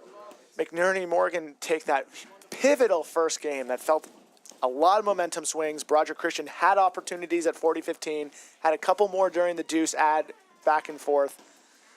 I mean, that was, to me, a big moment. McNerney Morgan, they just got to stay the course, and they did that game beautifully. They put in 4 errors. They put it behind them, and the other team didn't capitalize. Now they just got to keep plugging away. You know, it may take them an hour, but whatever. Right. You know, it's going to, They packed a lunch, and they're fine. Or maybe a dinner at this point. Yeah. They're affecting my dinner plans, you know, being that it's almost 9 o'clock. Right, we were talking about how impressive it is for Adam Morgan to constantly be ready to be playing with someone that plays at the speed of McNerney. And Brad, I think the same goes for you and I, being able to commentate such a match. There you go. Our stamina and abilities are they're preternatural. Actually, there's a lot of training that goes into this.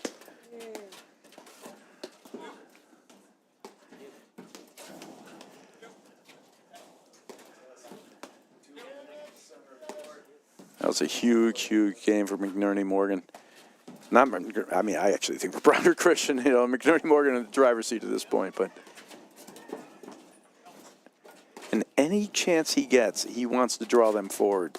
With a drop volley or a short ball, you're going to watch McNerney do that time and time again. Whenever he's a little close, yeah, there it is. Morgan's joining the party. Yeah, and look at these hands. What? And you know what? Oh, my God.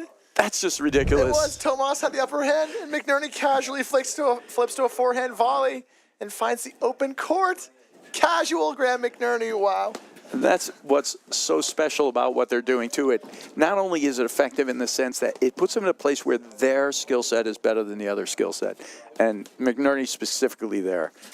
He's one of the best hand-to-hand guys in the game who can actually challenge anyone in the game. He is that good at the hand-to-hand combat, and that was a special volley right there. I can't fault anything Tomas Christian did. No.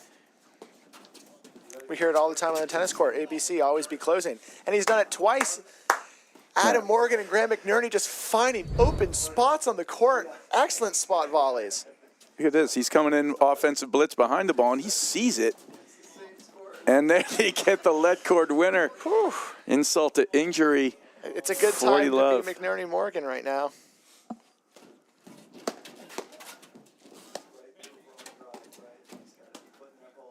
All right.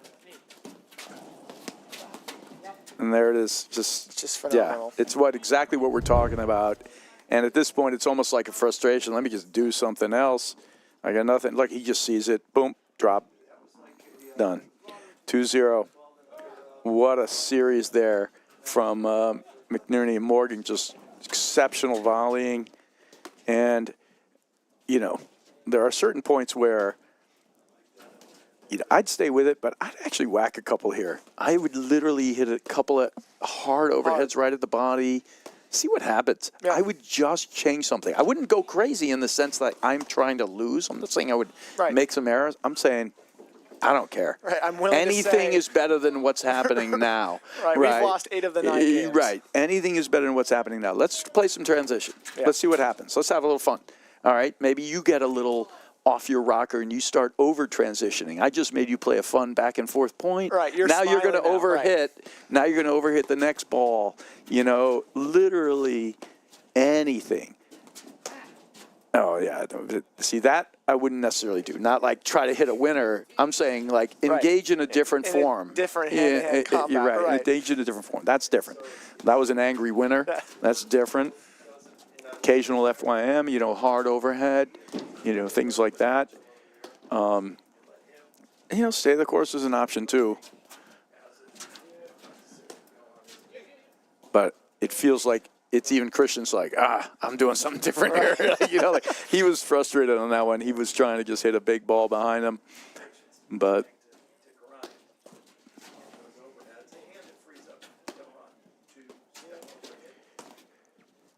and I feel like the more that McNerney keeps hitting these drop volleys, we're going to see Morgan be more and more willing to also hit the occasional short volley just to kind of pull them in and give Graham more opportunities to kind of do what he does best. In that last game, we saw Morgan hit a couple volleys in front of the service line where he was pretty far off the net, which you could argue is a risky choice. But when he sees the upside and McNerney continue to execute at this high of a level, it just gives him even more reason to kind of play into that. yeah, I mean, there's no pressure for him to do anything different either. No. But, and that said, you know, we're hammering away at a couple of points over and over again. Even the last drop volley that McNerney hit, right, that we saw him hit, it was beautiful. Again, where was that drive going? It was going away from McNerney and right down the line. He moves into the path, cuts it off, and drops into space. If they don't start hitting behind him or trying a different space, they keep thinking they're hitting it somewhere else. But he's in that space. Hit it behind him. Right. You know, change, you know, your spots. I'm not saying he might even put it away with a backhand the other way. I'm just saying they're basically running out of 0%. Right. Right. You know, like they're running out of 0%. I want to say all of his drop volleys have been forehands, which to your point have Correct. Like at least make him do it with his backhand. I mean, and he can. By the way, he can. Just so we're clear, he can. But the point is, he's looking there. He's seeing it before it comes. You know, it's.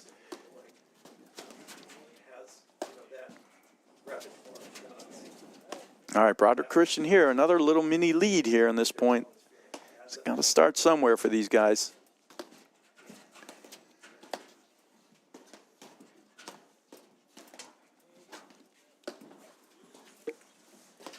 And while Morgan and McNerney have definitely been winning quickly, let's call it these past 4 games when they've had the opportunity to be at the net, it has not been the same story from the baseline. They have found a way to win games, right? The scoreboard reflects that, but they've been much longer, hard-fought No, games. they've had to wait, and they're doing their push little drive, but it takes them 20, 30 balls, right? Which is even more of a reason then that as Broderick Christian, you really want to find a way to hold this one here, because you know coming up, McNerney and Morgan are going to have another game at the net.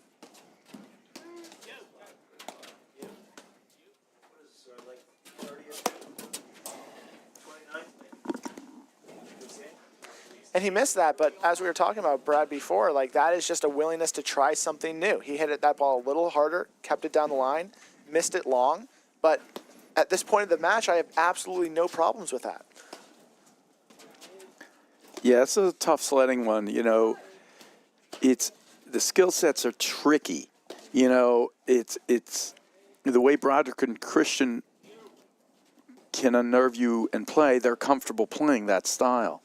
Right, and you were saying it before, these guys have the ability to play the 80 balls, hit an off-base drive and never miss it, you know, skies it a little bit so you can't get a beat on it, and so on and so forth. Yeah, it's a tough style matchup. And, you know, that's part of all racket sports, right? Right. You know, ask Andy Roddick. His matchup with Roger Federer cost him 6 You can ask a lot of people about their action. But yeah. No, but uniquely, like, you know, even on my college team, you know, between the 1, 2, and 3 guys on our college tennis team, I could beat the guy who ended up playing 1 almost all the time. Yeah. Never lost to him. Right? And I would lose to the guy who played number 3 Most of the time. Just a stylistic. weird It was a triangle, stylistic play, and it was all kind of right. The guy who played ahead of me was probably a better overall number one player, but my style was really bad for him. And so it is part of playing racket sports. It's just what it is. Hey, I think everyone watching can all think of that one club player they play against who they just, for the life of them, can't figure out where they're aiming their drive. And you just can't volley them for whatever reason. And so much of this sport is matchup based, like you're saying.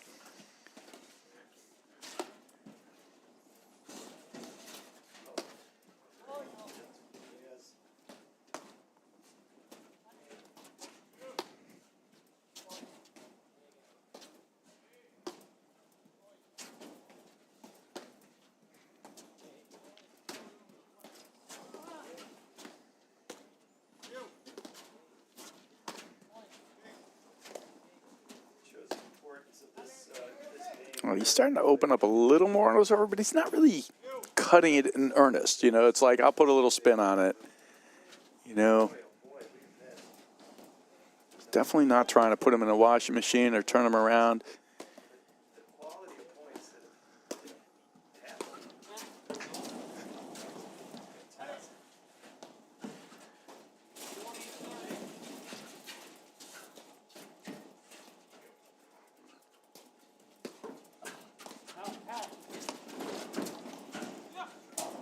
It's just a great lob drive combination. And I got to be honest, Christian sort of fell into that trap. He hit it down up right to his forehand.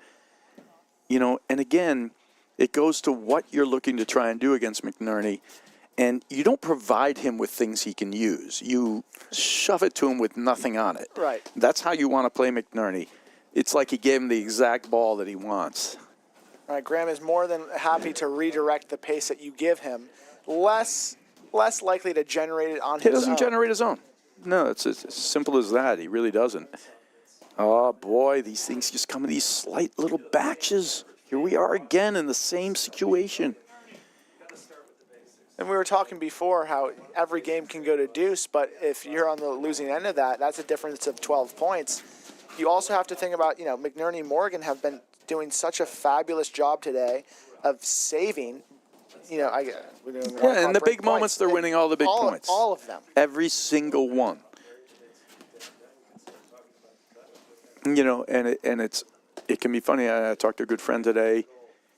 In the women's draw, they lost 1-1 to our finalist Lopez and Pigeon, and she was very happy with the match.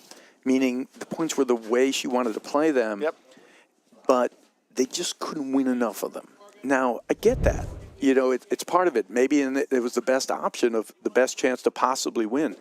But either way, it didn't work out. And there you have it again. McNerney Morgan just coming up with the goods in the moment. And just 3-love. Just beautiful playing from those guys.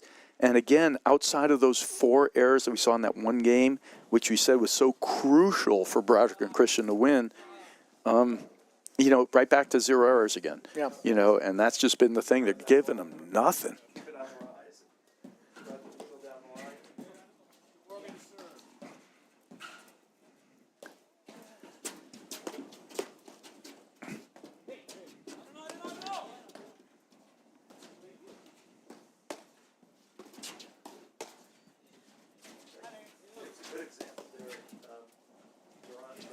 Well, either way, it's going to be a really entertaining women's and men's finals tomorrow.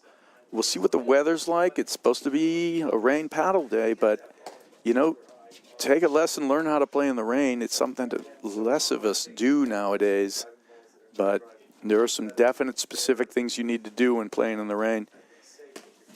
So these are our last 2 matches of the night here, our men's semifinals.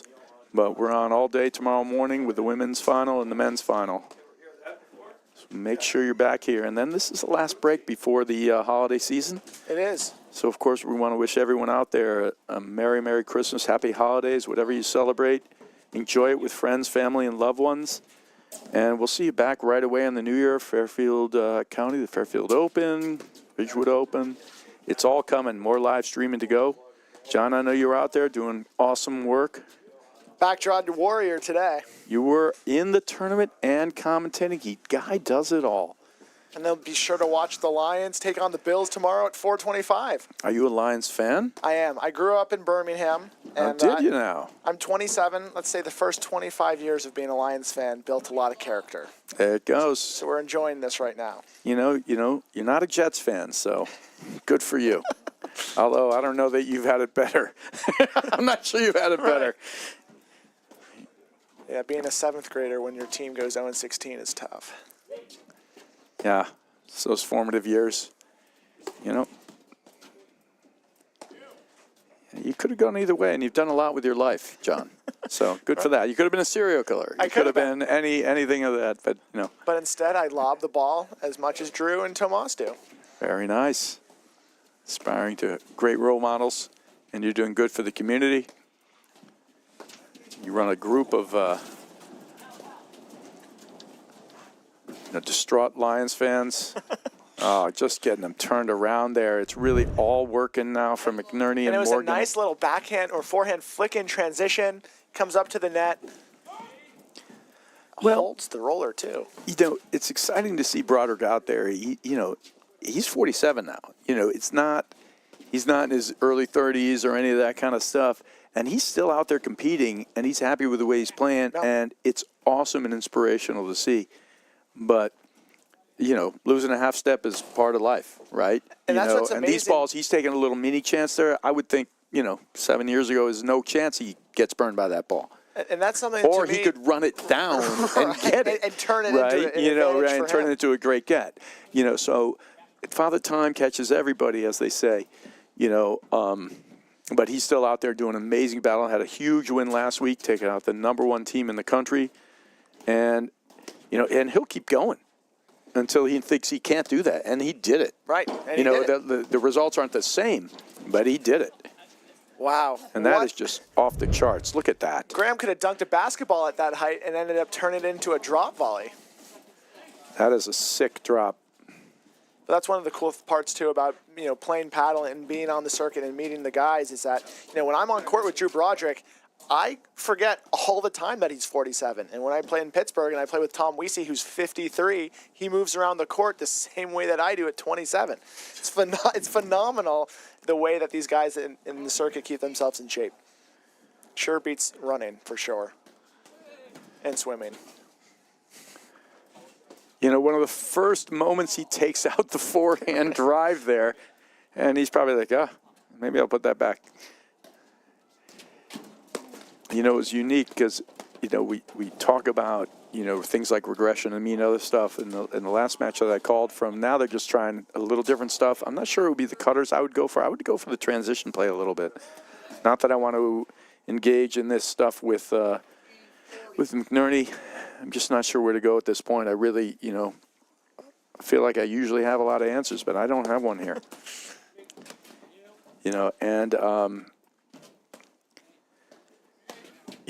These guys, they're just battling, so and sticking to their guns on where it's going to go. And sometimes that's just the nature of sports, right? They have, legendary coach and player Brad Gilbert says there's 4 days you're going to play where you can't beat anyone. Right. And there's Those are tough a few days where you play where you're not going to lose to anyone. And what happens in between is what makes you the player that you are. It does. And, this is just one of these days. McNerney and Morgan are giving him nothing.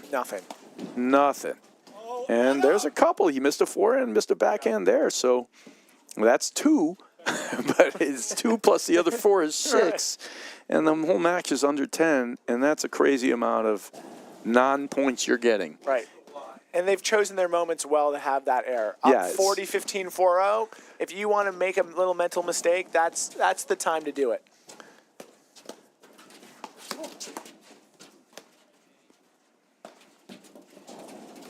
But I like that quote, too, a lot from Brad Easter. I almost gave you credit for the Brad Gilbert quote. Because a lot of us, I think, walk on court almost expecting that for us to win, we have to play at that 1 out of 4 days of playing our very best. But in reality, most of the time, it's just figuring out what you have that day, building your game around it, and seeing what you can do. Yeah, I've done it all ways, you know, in matches where I've been behind and I've opened it up and said, I'm just ripping these next 3 balls. And whether I won them or not, it sort of opened my game up. And I've done it the other way where, like, God, I'm ripping these balls and I'm missing every single one. And let me just lock this stuff down. Yeah. You know, and let's see if I can build it back up and find it. And I find victories, you know, in both ways. That's why playing tournaments like these are so important, because it forces you into those positions to make those choices and expand the tools in your toolbox. That might be the first time I've seen today where the drive is better than the McNerney volley, as Christian just thumps that one. Well, both of them are going for all these shots. Oh, geez, he's just twisting them. Really all good coverage perfect. there from Christian, Yep. backing Drew up.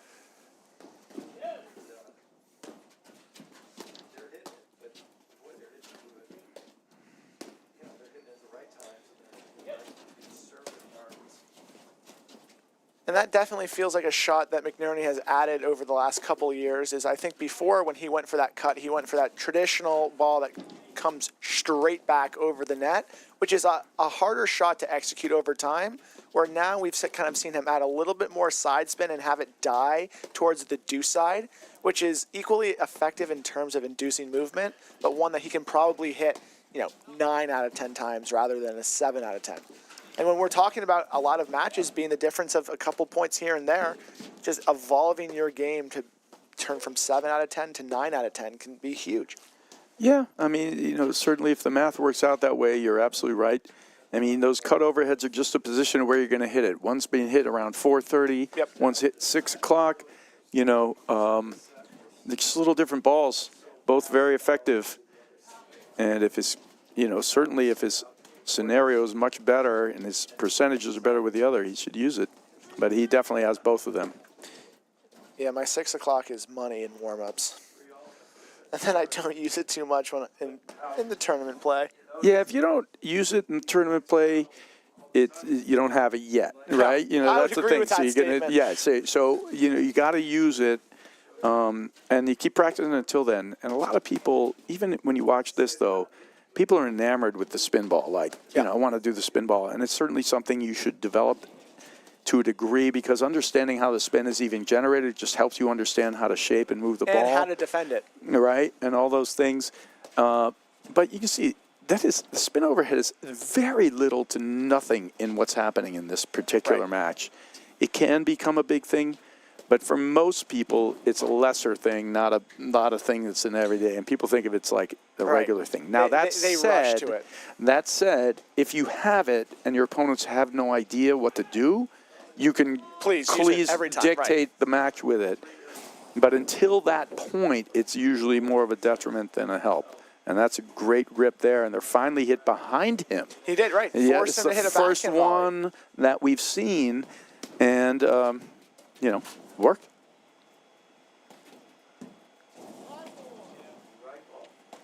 And they got to start doing a little bit more of that.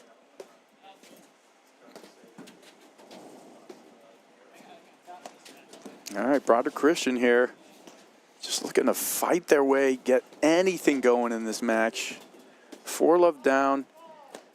Another break point here. They've had a few. It's not like they haven't had any. It's just in these moments, McNerney Morgan have just been spot on. The last time they had a break point, they lost 2 quick points.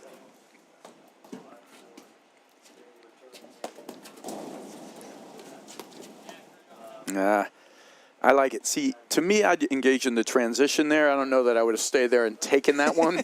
I understand the hard overhead. Like, hopefully you miss it, and hopefully I'll get lucky on the volley. But tough play and a great look for, it's pretty much a layup for a guy like Adam Morgan at that level.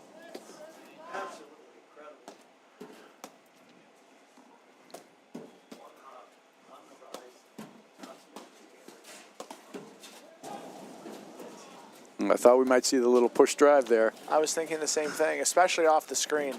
Yep. He loves it off the screen. He does it either way. Good on either spot.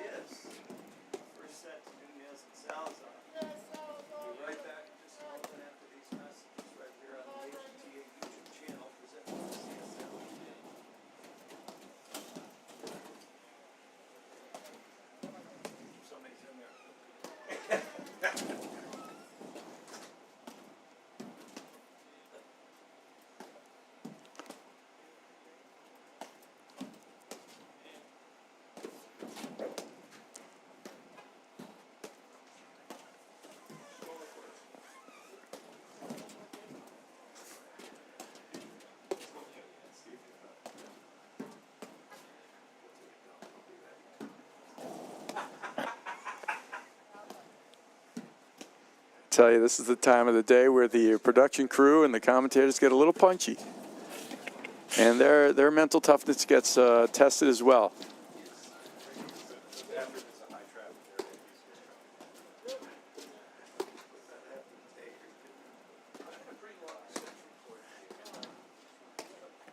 All right, this is such a big point. And again, every moment in this match that it's been kind of a big moment, we've seen McNerney and Morgan respond with tightening up the air, tightening up, not making the error. Right.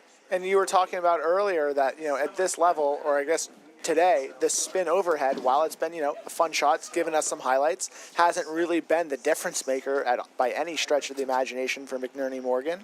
And we've seen almost on every major crucial point today, McNerney, when it matters most, is hitting those flatter overheads, changing up the speeds, inducing movement, not relying on spin at the big moments.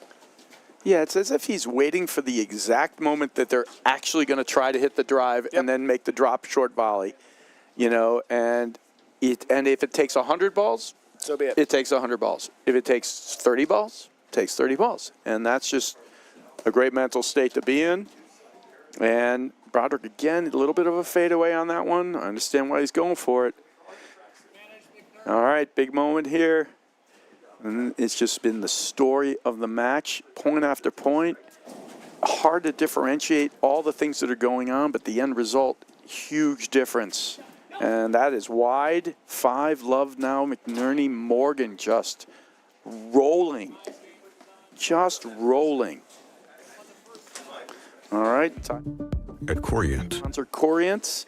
And Corient is excited to partner with the APTA because whether as advisors to our members or as members themselves, they are already part of the APTA community. Learn more at www.corient.com, the official wealth sponsor of the APTA. And who doesn't need, great financial advice? And check out the guys at Corient.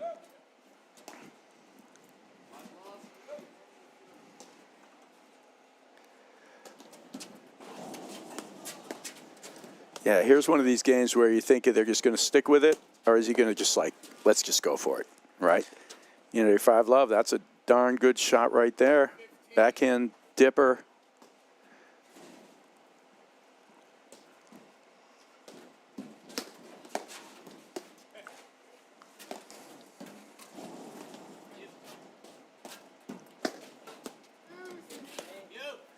Couple of big forehands there from Broderick.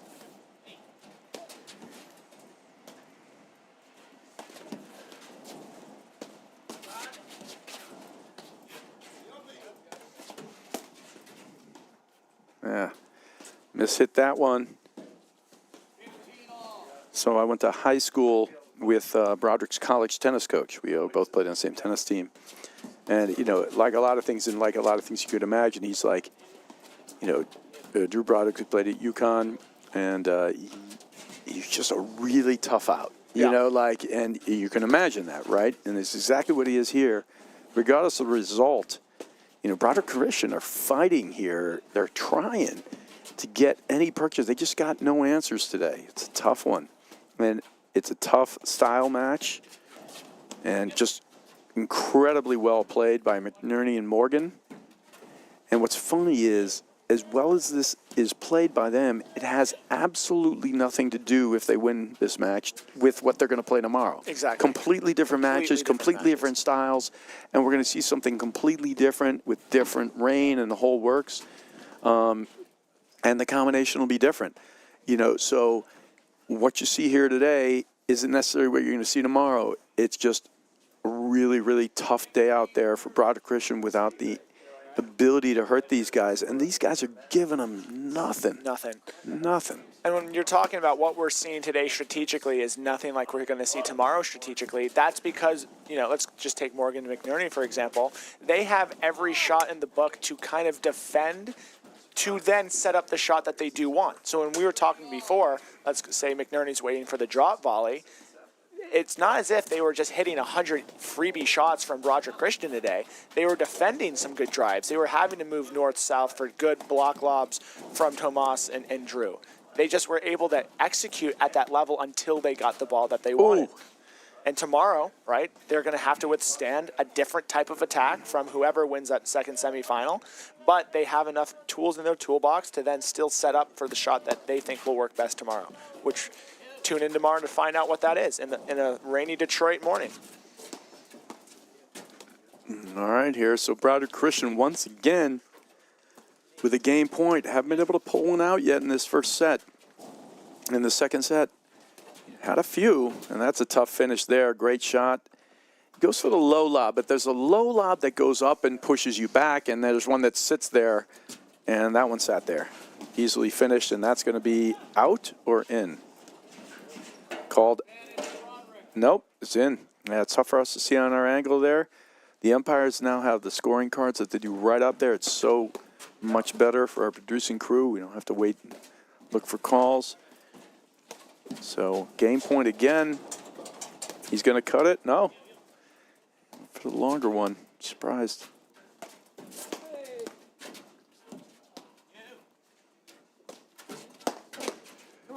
Oh, good move. You know what's funny about Christian? And I would be the same as him. I'd be like, how did I miss that? But the reality is, he's kind of controlling that a little bit, McNerney. You don't know if he's going left or right. You're reacting to his shot. Not a simple ball. I would have absolutely been, how could you miss that? And you the know, last if I were 2 mic'd hours live in his head. He knows if he doesn't hit a perfect volley, McNerney's going to put it behind him. Not a simple shot. Look at that. He drop shots Broderick, who's standing at the service line. He gets the, you know, he's actually thinking Broderick's still going to retreat back. That was funny. I think Graham had a smile on his face, too, as he was hitting it. Well, if nothing else, he got an exchange out of it, which he likes. Right.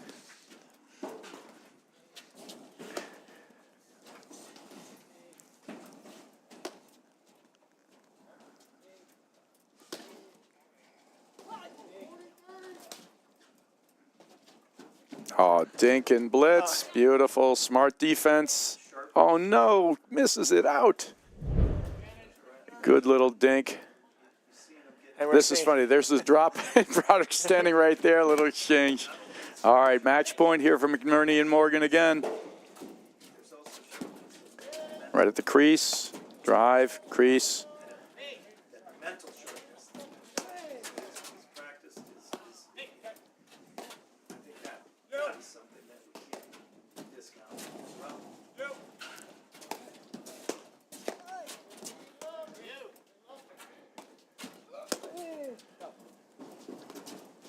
Great transition ball from Morgan.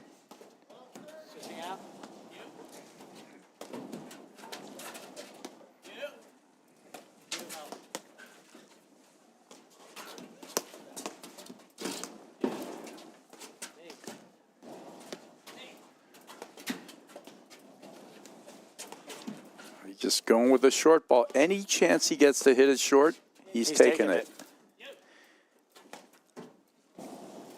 Make these guys move off the baseline. It forces them out of their defensive positions that they're so good at.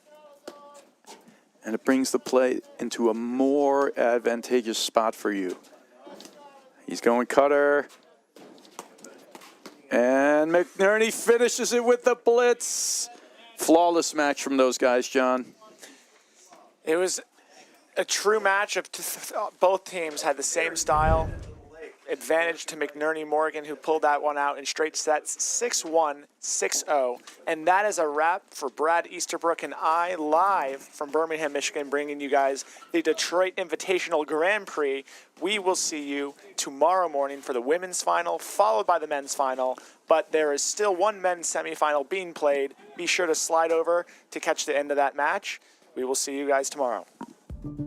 At Corient, wealth management begins and ends with you. We believe the more personal the solution, the more powerful the result. We treat your goals as our own. We never lose focus on the life you want to build.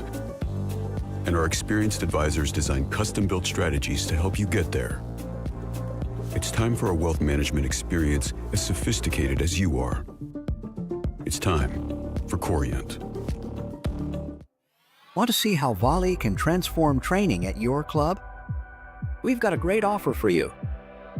Gather 30 of your club friends and you'll get a free 30-day trial of volley. Experience firsthand how volley's trainer can help everyone improve. Increase reps and track your progress, all while training smarter. Don't miss out.